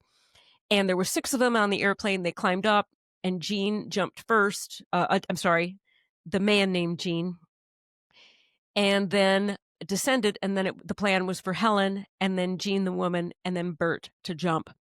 But Helen jumped and her parachute lines got twisted and it looked like her foot was caught. She circled. They tried shouting at her and she did not respond. She never moved. She never tried to untangle or remove her foot and she was killed. So that was traumatizing enough. But then came the accusations and an inquest, which turned really nasty. And Eleanor was put on the spot as the pilot, but also because she was famous. And she, by this time, we haven't mentioned it, but she had very early on acquired a moniker of the Flying Flapper The Flying Flapper of Freeport. because That's this right. was the 20s, the era of the flapper. And even though she acquired this nickname that was given to her by some news media person, just because it was, alliterative and interesting. But now she is basically feels like she's on trial and accused of being a flapper, which meant drinking, carousing, hanging out in speakeasies, being a loose woman. And she's appalled. She's never done any of that. She's still, And what, she's 18 years 17. old? I Yeah, said, or yeah, 18. 18 years old right now. Right. Yeah. But in addition, so she's quite young. But in addition, she doesn't drink. She Right. doesn't And she doesn't party. drink. Yeah, exactly. This is just not her at all. And she is near tears when Walter Beach comes in and asks to testify as a character witness, and he tells the court, basically the judge and the attorney, she never smoked, didn't drink, didn't party, and was one of the most dedicated pilots in the business, and he'd hire her anytime she would choose to leave Belanca or the Urban Parachute Company. So he really And he's showed very up well for her. respected in the community. Like he's, A yeah, pillar of the community yeah, of Wichita. Yes. exactly. And so then, so she's off the hook. However, there's the possibility of lawsuits and the airplane is impounded. And Bert, who had gone out with the 2 women parachutists the night before, he's been, I guess, arrested or detained anyway. And so they need to move this airplane. And so with a friend of hers who shows up, they come up with a plan, which is just like this crazy scheme to move this airplane. So she, out of character for her, dresses up like a girl. No, not that that's out of character, but it is when she flies, because she ordinarily flies in like trousers, her brother's Argyle socks, and one of his shirts, and just ends up, in pilot gear. But she deliberately dresses up to She the puts on her nines favorite outfit. Yeah. in her favorite outfit, in a dress and heels, and pretends to be his girlfriend and like, oh, giggly that this pilot's showing her this airplane. And when then he distracts the guards, she flies that airplane again right out of the Right hangar out of the hangar. and flies it right out of Kansas. And she's was told to look for a pipeline to take her to Ponca City, Oklahoma. And she has to climb really high to find it, which she does, and takes the airplane to Ponca City, and then ends up landing there, and there's like nothing. It's deserted. She hasn't eaten anything all day. There's nobody, nothing, darkness. She's hungry, tired, relieved. She's been through an incredible ordeal. Luckily, her two buddies show up, and then they are rescued by a man who turns out to be an Indian, complete with hat, braids, and a feather, and he is in a giant Packard car. He takes them into town for a meal, puts him up for the night in the hotel. Turns out he owns all these businesses and is actually college educated and quite wealthy, and also owns airplanes. Yeah, he hadn't sold his land, so he got rich off the oil.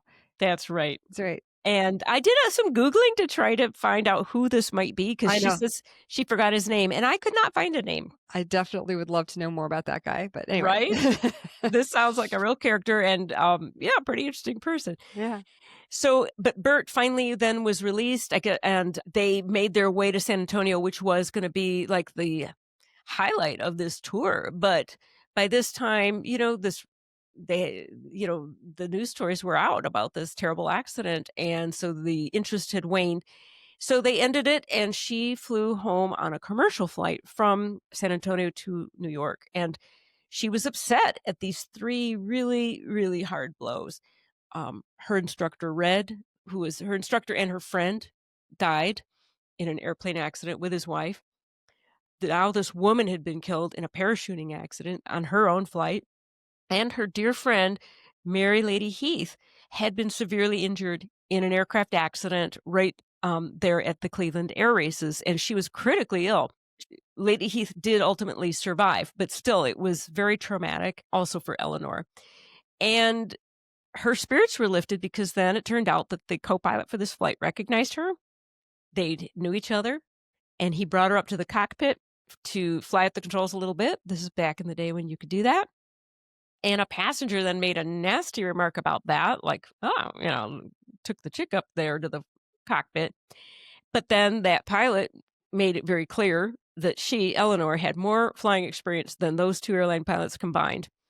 And she spent the rest of the flight signing autographs. And so that lifted her spirits.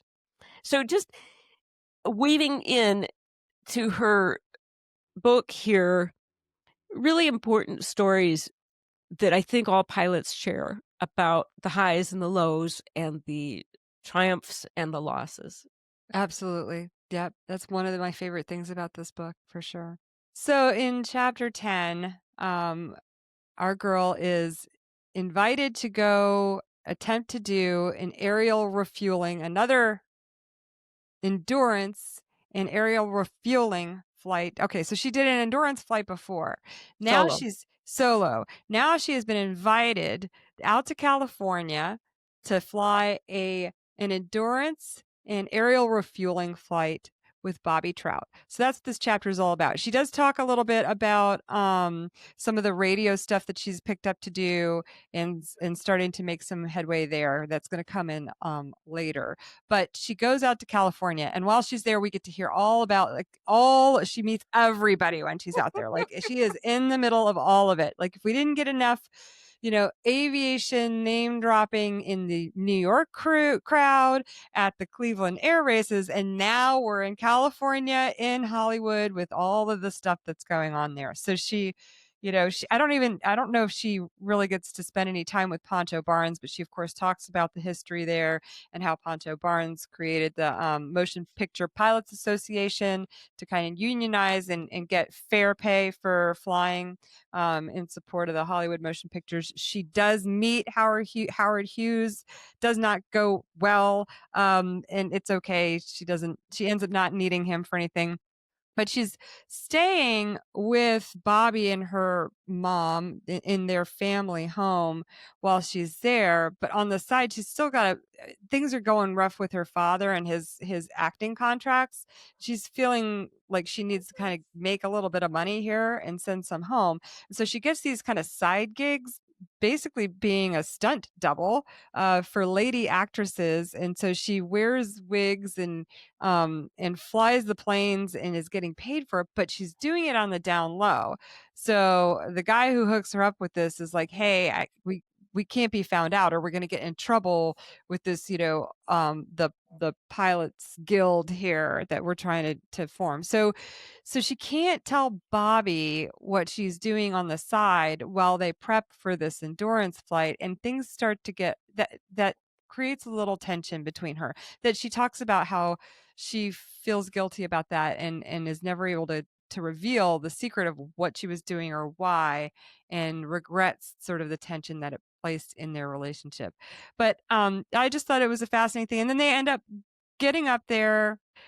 They get some training, I think, from the military, comes out and shows them the kind of how to do this aerial refueling. They do the tests. People are not impressed with this aircraft that they're going to be doing it in. The two aircraft don't seem to be well matched for this, but they do it. They pull it off. They get in the air. They have this goal for a really long endurance flight, but I think 40 or so hours into this thing, the refueling aircraft is up there refueling and loses an engine and has to do, an emergency landing. And so now they're low on fuel. They don't have a way to get fuel. So she's heartbroken over this, what she sees as a failure, when in fact she and Bobby have actually set a record, an endurance record. So that's all I have on that, unless anybody else has anything to add on that chapter. And if not, we can move on, Jackie, with Getting High with the Navy. I love the name of that chapter. This chapter is just chock full of little things. It is such a wide-ranging bunch of stuff. It's hard to keep it all straight. When she made the decision to go back, there were a lot of questions about why. She had contracts, she had been doing a lot of these little flying gigs and was making some very good money. And why she decided to go back to the East Coast was a source of questioning from a lot of people. And I thought it was funny, having been raised in a show business family, that she made the comment, "You've all been wonderful to me out here, but it's getting a little too show busy for me." Mhm. And I thought, really? The way I took that, though, was that she was trying to achieve some professional credibility as a pilot. She wanted to be respected in the aviation community Right. for her flying skill and acumen, not for being, a flash in the pan looking. Even though she had done the bridge stunt, she was recognizing that how easily she could fall into this trap of being sucked into just publicity stunts that didn't really give her an opportunity to be taken seriously in the community.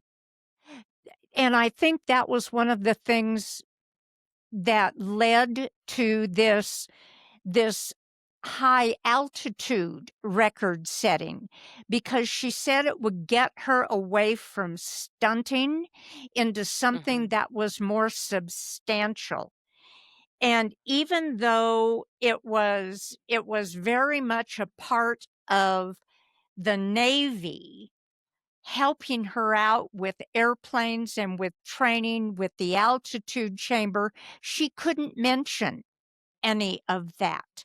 But it was going to help her legitimize the kind of flying she really wanted to do.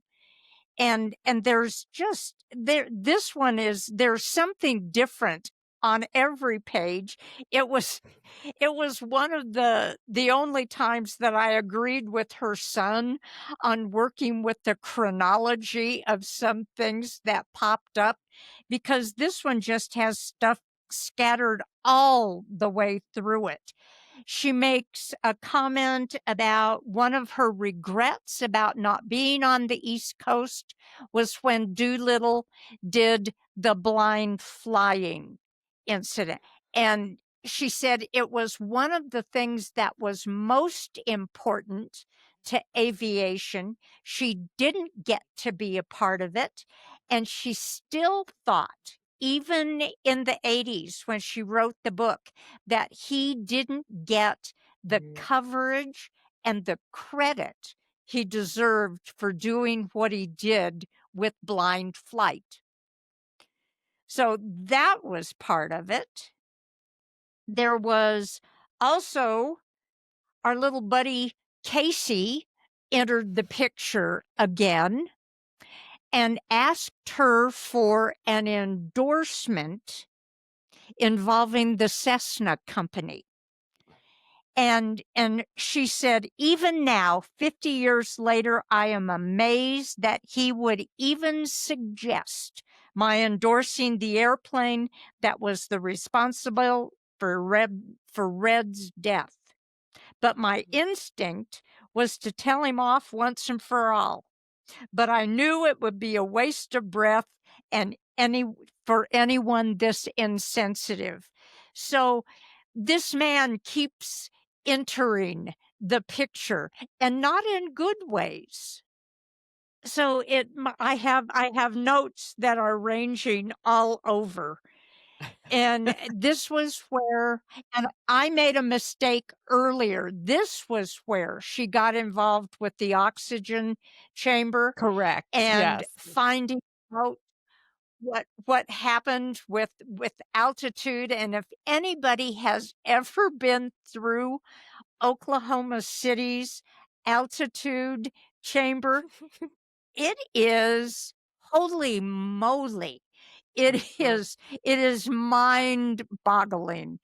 And her asides on this were wonderful.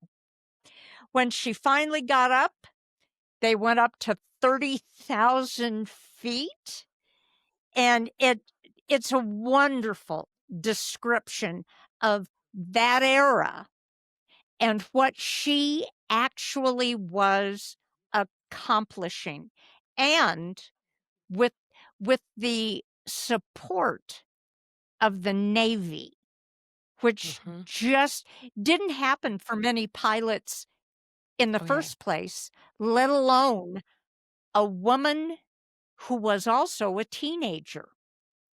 So this says so much about her piloting ability.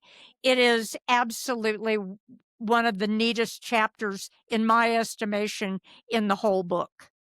I'm going to just, I want to talk about this a little deeper. I know the rest of this story happens later, but it's really fascinating to me because right now, one of the things that I'm looking at is our early aviation.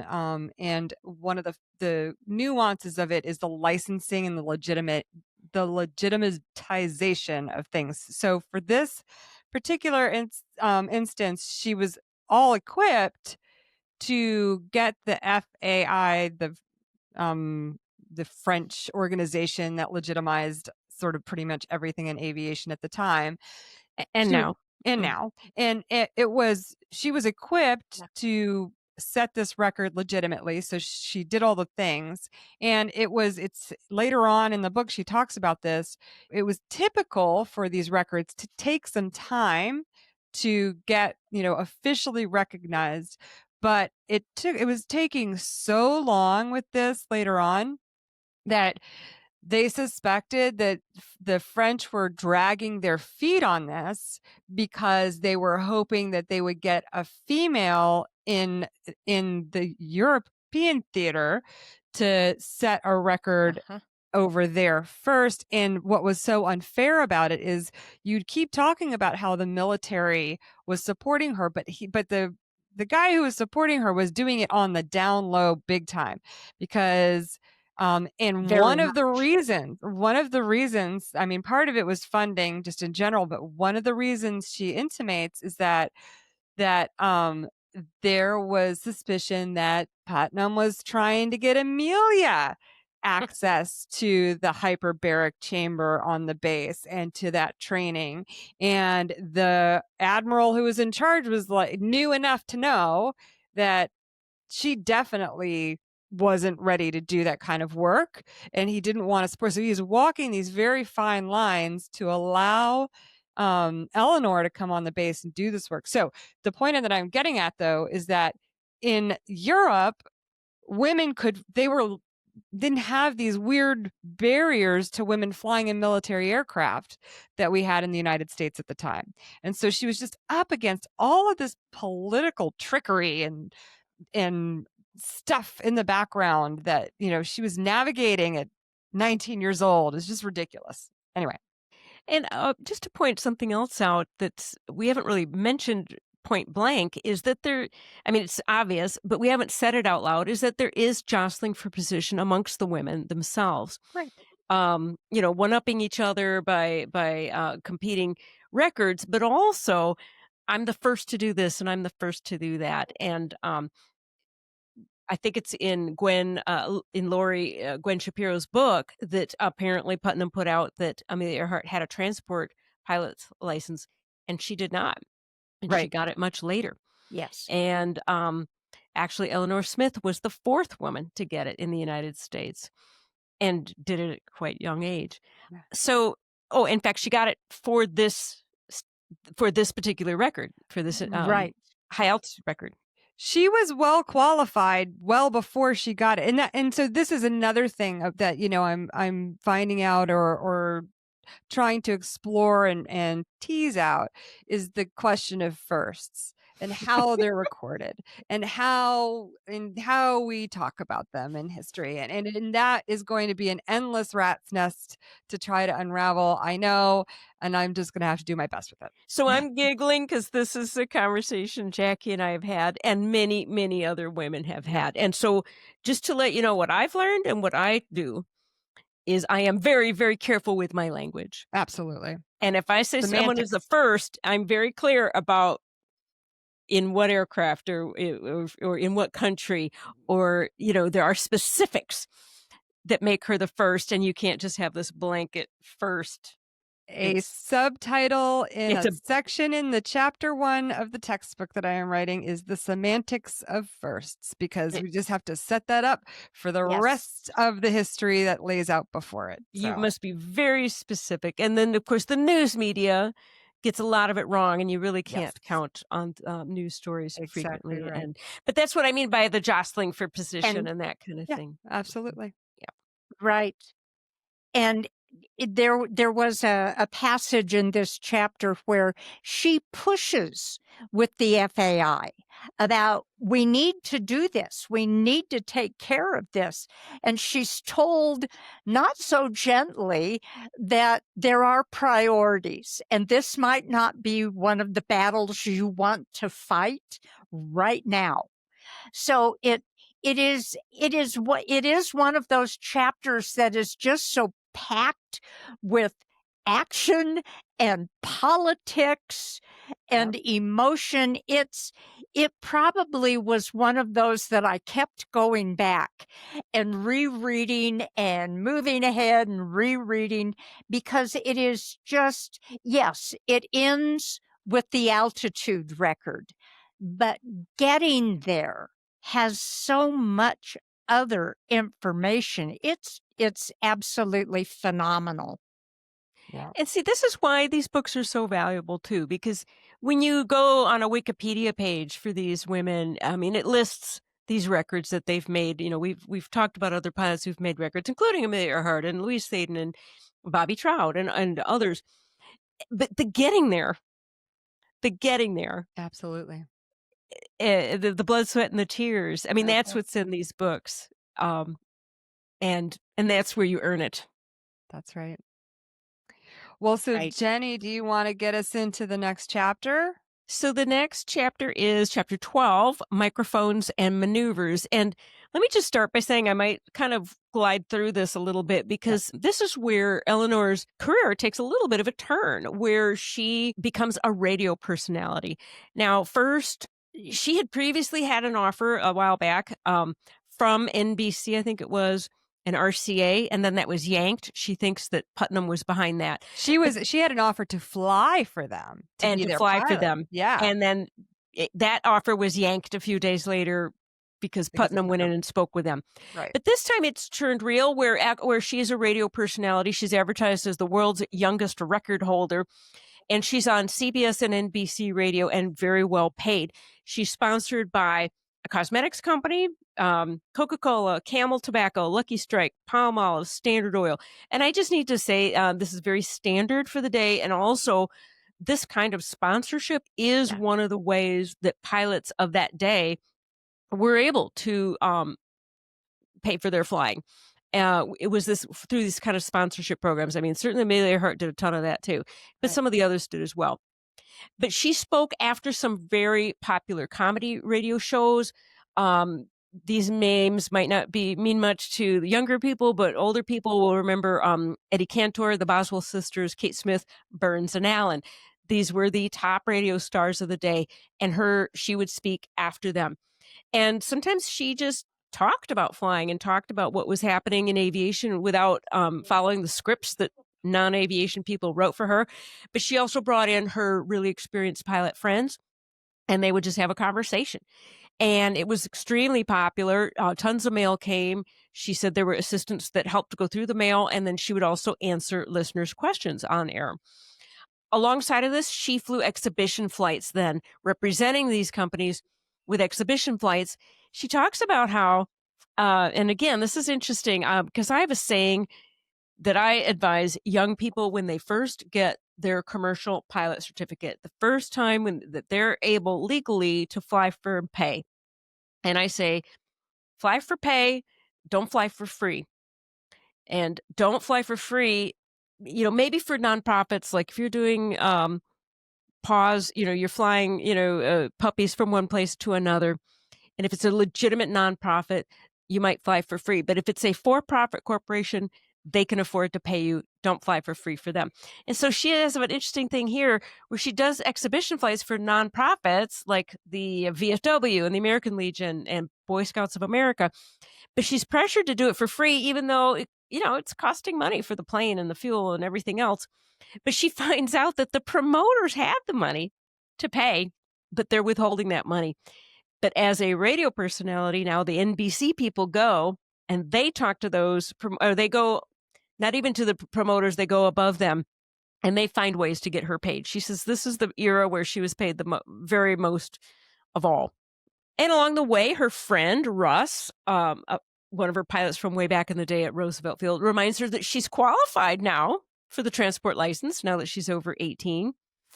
And she calls it the pilot's doctoral degree, but she still hasn't gotten it. So she goes back and prepares, studies, practices in an aircraft to take the test.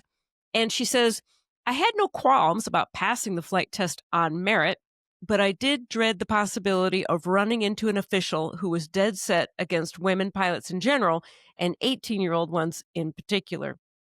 So she was afraid that someone might not pass her just for those reasons.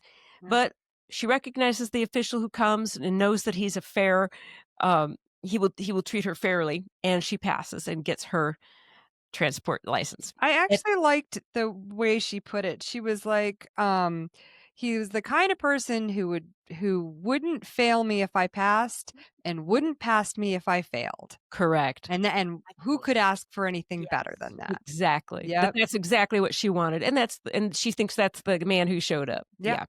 Yeah. And then she wrote an article for Liberty magazine, later is invited to be an aviation editor. She appeared in Vanity Fair magazine. And they had withheld information about her achieving the transport license until it actually arrived in the mail. And when it was announced in her radio show on NBC, Amelia was one of the first to call her and congratulate her. Yeah. And then they met again for lunch, had another conversation about the 99s. It was very similar to the prior conversation they had, with Elinor still having her same reservations that she had previously. And then Amelia talks about how she had been trying to get Elinor and George Putnam together again. And Elinor flat out tells her that George Putnam's been maneuvering to stop my advancement and make sure I didn't get jobs when I had an offer and getting them yanked. And Amelia Earhart is aghast, but she still sort of downplays Putnam's actions, calls it protecting her interests, meaning Amelia's. But Elinor flat out calls it bullying, which is what it is. Then Amelia asks her what she thinks the New York press might say if she, Amelia, married George Putnam. And now Elinor is aghast and just absolutely appalled. And so she shares her opinions on why she thinks this is an opportunistic marriage for both of them, and that there's no basis of romantic interest on Amelia's part. But she says that it's clear that Amelia wants to become what he has been claiming, a great pilot. Simply put, he'd made her a star before she learned how to act. Right. And so, I mean, Eleanor has some Yeah. sympathy for her. And if we look back at Eleanor's earliest stunt, flying under the four bridges, how she was protected from fame and world renown, and protected by her parents and people around her so that it wouldn't go to her head, her own brother, and her self image wouldn't get far ahead of her skill. She's identifying that that's kind of what's happened to Amelia, and that Amelia actually does have some recognition of that. Right. But here she is. Amelia has linked her star to Putnam, and Putnam's getting her there, but at what cost? And so Yeah. this is, yeah, go ahead. I was just gonna say, yeah, like in specifically, I noted like he's got her on the speaking circuit. He's got her schedule full. So the poor lady doesn't even have time to fly as much as Right. she needs to get the skill that she needs. Right. Yeah. And then here's a really insightful quote that I liked. She says, but she, meaning Amelia Earhart, but she had a raw courage that carried her through every time but the last one. Yeah. Looking back, I know now that I never had that kind of daring. I was more than willing to take on long distance flying, whether transoceanic or continental, but I wanted everything in the way of technical help I could get. And see, that's the difference Hmm. between Eleanor and Amelia. Eleanor absolutely wanted all the technical aspects to be correct before she would embark on something. And Amelia seemed a lot more cavalier about it. To the point that later outside the story, but she at least refers to it that Eleanor was prepping for a flight to, I Ro- think it was New Rome. York to Rome Mhm. in a Vega, right? A Lockheed Right. Vega that the company that was sponsoring her started. Go ahead. At Lockheed Electra, Oh, are we sure about that? Is it I'm pretty Electra? sure. No, it Let's was a Vega. Oh, Yeah, it was a she Vega? may have Okay. done the around the world in Electra, but this one so she had this Vega lined up that and she owned, and she was gonna do this flight, but the company that was sponsoring her started having financial issues, and then the corners started getting cut and, like, equipment wasn't gonna be funded, and so she said it was one of the hardest decisions of her life, but she decided that she was not gonna move forward with this trip, and Yeah. she sold that aircraft to Amelia, and Amelia used that for her solo flight to Hawaii. From Hawaii, from For Honolulu, Hawaii to Oakland, to California. Oakland, yeah, yeah, And in the the Pacific book, Eleanor Northwest. says she was the first woman to do that, but actually Amelia was the first pilot, male or female, to do that solo, There you go. period. And that was in 1935. Yeah. And, But to the just the point that you were making about her being conservative, yes. about her decision making, she made that really hard decision not to do that flight that would've probably brought her a lot of fame, but she wasn't gonna take that risk. Right. And Eleanor lived to be, what was it? Almost 90, 100. yeah, 98. Yeah, So, yeah. yeah. And then she imparts some more juicy details about what she learned about Amelia's preparation for her world flight Right, attempt. Um, so this is leaping ahead 7 years into the future, but she yeah. talks about how she spoke with people who were some of the technical staff or knew the people helping that team, and the reasons for the crash in Hawaii, and leaving important safety equipment behind on Right, that final flight of radio equipment and parachutes, yep, and about how earlier she'd alluded to how Amelia never learned proper radio techniques, right, and more about Putnam and his jealousy and stiffing people from payment. So yeah. there's just more juicy details there if you care to read those. Um, but in the meantime, the rest of the chapter really is just about how much she enjoyed broadcasting, but she has some difficulties running up against some powerful older white men who don't appreciate this 18-year-old upstart, and how to maneuver that. And her mother actually helps set her straight too about putting things in a different perspective that help her understand, don't just piss people off and get into a business feud. It's not worth it. She also recounts at length um, about some of the attempts of people to fly from east to west across the Atlantic Ocean, which is more difficult due to the headwinds and weather, including Right. listing some of the attempted flights that completely failed and the planes and the people were completely lost, never seen again, and how this then was setting up for her ability to interview Charles Kingsford Smith, who was making an attempt to do that in a trimotor called the Southern Cross. Yeah, that leads us to the next chapter. And like you said, she'd run into some territorialism or some like older, especially sportscasters who they were the star sportscasters, but they didn't have any familiarity with aviation. So she was brought on the team to be the aviation, expert, and they would try and cut her out and stuff like that. Well, she gets one over on everybody. And I love this chapter just because it places us in this incredible moment in history when Kingsford Smith makes this flight. But the cool part about it is that while he isn't able to make it direct to New York, he makes it to Newfoundland first, and then does a special flyover of a friend's honoring ceremony that's going on the way. And I almost got in tears over that.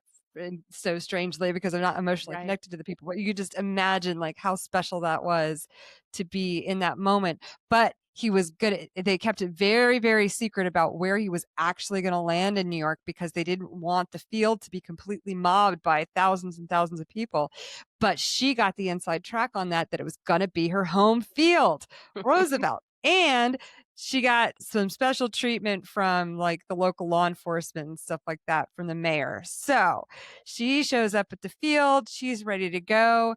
And she gets carried onto the field right as he lands, gets carried on the shoulder of a police officer to the door of the aircraft, and like basically gets somebody opens the door and she gets tossed in the cockpit and closes the door, and she's alone now with Kingsford Smith, and she has her equipment to do like this remote broadcast. She is on the mic interviewing him. They have a great conversation, and the name of the chapter is Kingsford Smith Wears Sneakers Too, because she looks down and she's like, he's wearing sneakers, and they talk about that and they have a laugh over it, and she can see the guys who were supposed to be interviewing her out the window, and they are just seething at her because she has access that they can't get.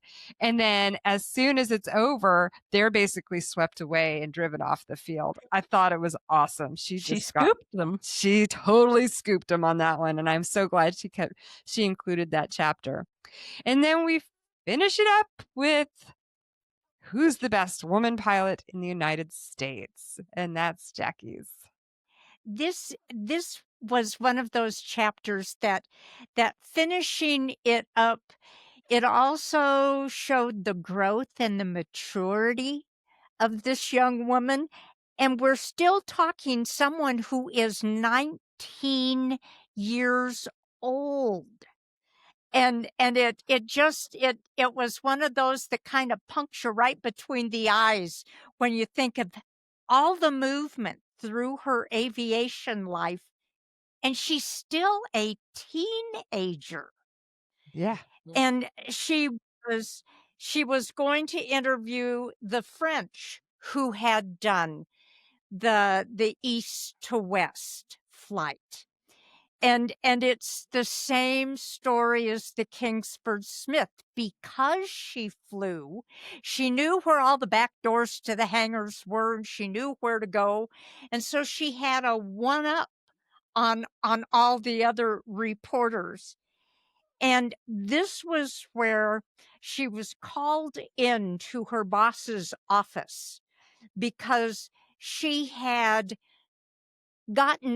she had changed her reservation, gotten a suite instead of a hotel room where all the other pilots were.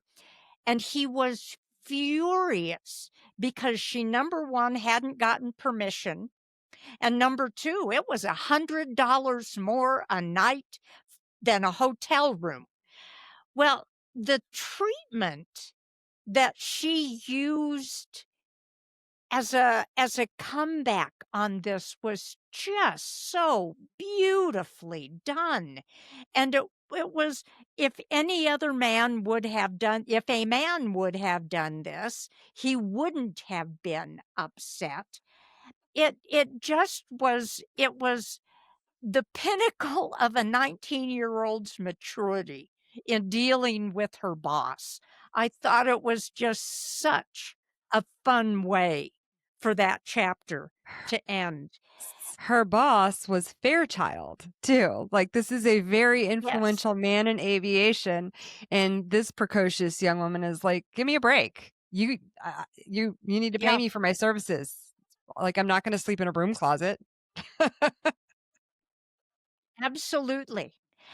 But it wasn't her description of it. I don't know whether his description of it would have varied, but her description of it was just straightforward, black and white, and that was that. And Mhm. it just showed what kind of maturity this young woman had.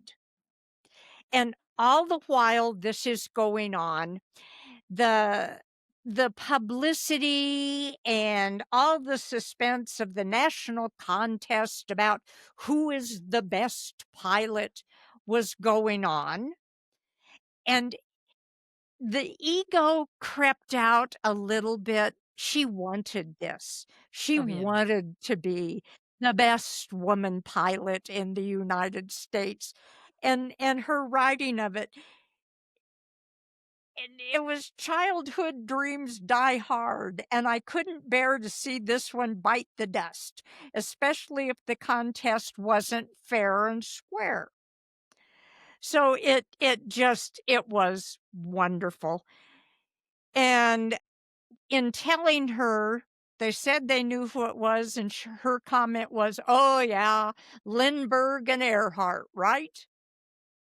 But wrong, because she was voted the best woman pilot in the United States, which And was and terrific. her But idol was voted the best man pilot, Jimmy Doolittle, That's right. yes, Lindbergh, which n not no, Lindbergh, no, Jimmy Doolittle. Doolittle. I love it when and once again, it ended on being brought down to reality by her family, because she said when her brother Joe slid out from underneath her father's car and asked me to give him a hand in adjusting the carburetor. And she said, "You mean me, America's queen of the air?" And he said, "You got it, Ace.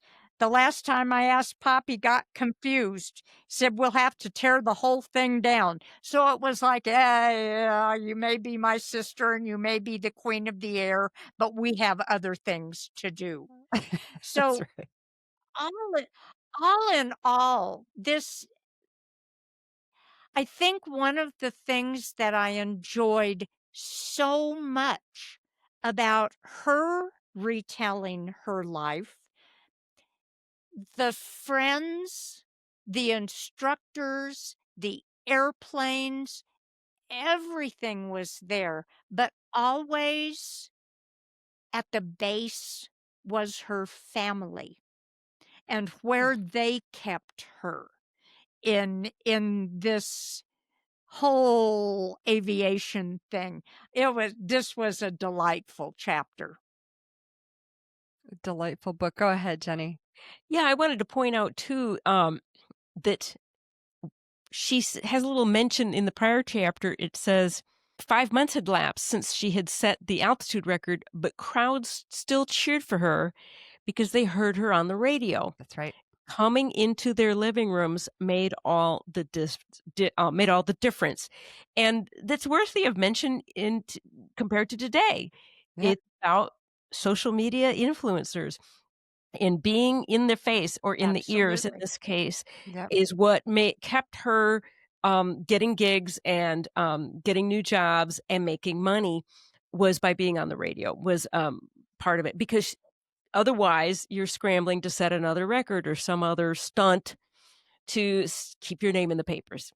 Yeah. Another thing that I really respected, I don't think we touched on it earlier, is just after the Cleveland air races, I think, or she was out there doing the radio stuff, and she kind of started to notice the crowd and what they were excited about. And for example, she noticed that for a regular parachute jump, once the chutes opened, everybody got bored. But somebody, doing this delayed launch of their shoots, they would be wrapped until they got, dropped however long, and then their chute opened. Well, and then when there were accidents, people were getting sort of just she started to feel sort of gross Yeah. about the way that people were getting excited about aviation, and not because of skill, but they wanted like the sensational and kind of morbid stuff was getting more attention or was Right. more exciting. And so Mhm. it was interesting that she kind of saw that. And I see elsewhere in my studies that there were other people, other women who had, done some performances and then started to get sort of disenchanted with it because of that. Everybody doing things, outside safety limits and stuff like that for the bigger impact and attention. It was just part of the times, Yeah. it was interesting. Right. Well, ladies, that was a long haul, and I said we weren't going to go Well, into every detail, should and we we wrap didn't. up though? One thing wrap up about her life is that this is kind of when the book ends and she's 19. I know. Well, this is yeah, absolutely. Like that's one of the things I Yes. definitely wanted to pull together is that we have we have followed this entire book. She did a lot of living in a couple of years. A lot of really spectacular living. And we don't get much from her about what life was like between then. I mean, she talks a little bit later about how in the 1960s, I want to say, she was invited to speak at the Air Force, and then she ended up getting to do some stuff in a T-33. Mhm. Go ahead. A jet trainer. She Yeah, doesn't jet trainer. yeah, she doesn't I don't think she names the jet. Yeah, she does. Yeah. I Oh, okay. Yeah. my But my she military just, yeah, T-34. summarizes that in, like, a couple paragraphs and, like, Yeah, as a yeah, footnote. It's almost like a footnote. Yeah. yeah. Right. But she does talk about like Belanca, part of one of the things that Belanca pulled her aside with, after she had done this altitude thing is, why are we fighting against the elements? He says to her, why are we fighting? Why do pilots feel compelled to fight against the elements when we could get up above them? Mhm. And I don't know who else is having this vision at this Uh-huh. time or where else this is being talked about, but this is where she mentions it being said to her Yeah. is we have a lot of work to do in aviation to get there, but the, what we need to do is get Right. above the elements at really high altitudes and design aircraft to be able to do that. And so she is somebody who set a world record in, the 1920s, and then later on, she's in an aircraft flying up at those altitudes, and just did I dream that I did that? It's can you imagine because of the Yeah. speed of advancement in aviation, just how that must feel for somebody like that? It's incredible. Yeah. I'm just like amazed when, there's a new little whiz bang thing in the aircraft that, like going from the chiclets, we called them, like the little the lights to the glass cockpit where Oh, yeah. or dials to glass, you know, Steam gauges to steam glass. gauges to glass. Mhm. Yeah. So it just Yeah. boggles the mind about Yeah. the impact of something like that. And anyway, and then she married and had 4 children and pretty much gave up her flying career as a career Yeah. and lived to 98 and died in 2010. So, Amazing. what a Absolutely tremendous life amazing. and what a gift her book is to us. When you think about the heroines that we celebrate in this country, and we don't and we and even seeing now the first person contrast between her and Amelia, it's just incredible. It's just incredible. Jackie, did you have any closing comments? Like I said earlier, after reading some of the notes that her son wrote in his piece, if she would have done more after 1930, maybe we would have had a different take on who she was.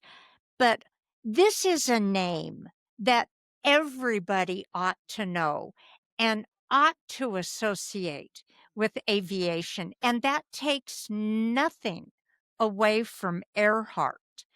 But this woman's life was absolutely extraordinary. Absolutely. Well, ladies, this has been incredible as always. I'm going to see if we're going to split this one up or keep it in one or just let people pause and power through when they're ready to. But this was an incredible conversation.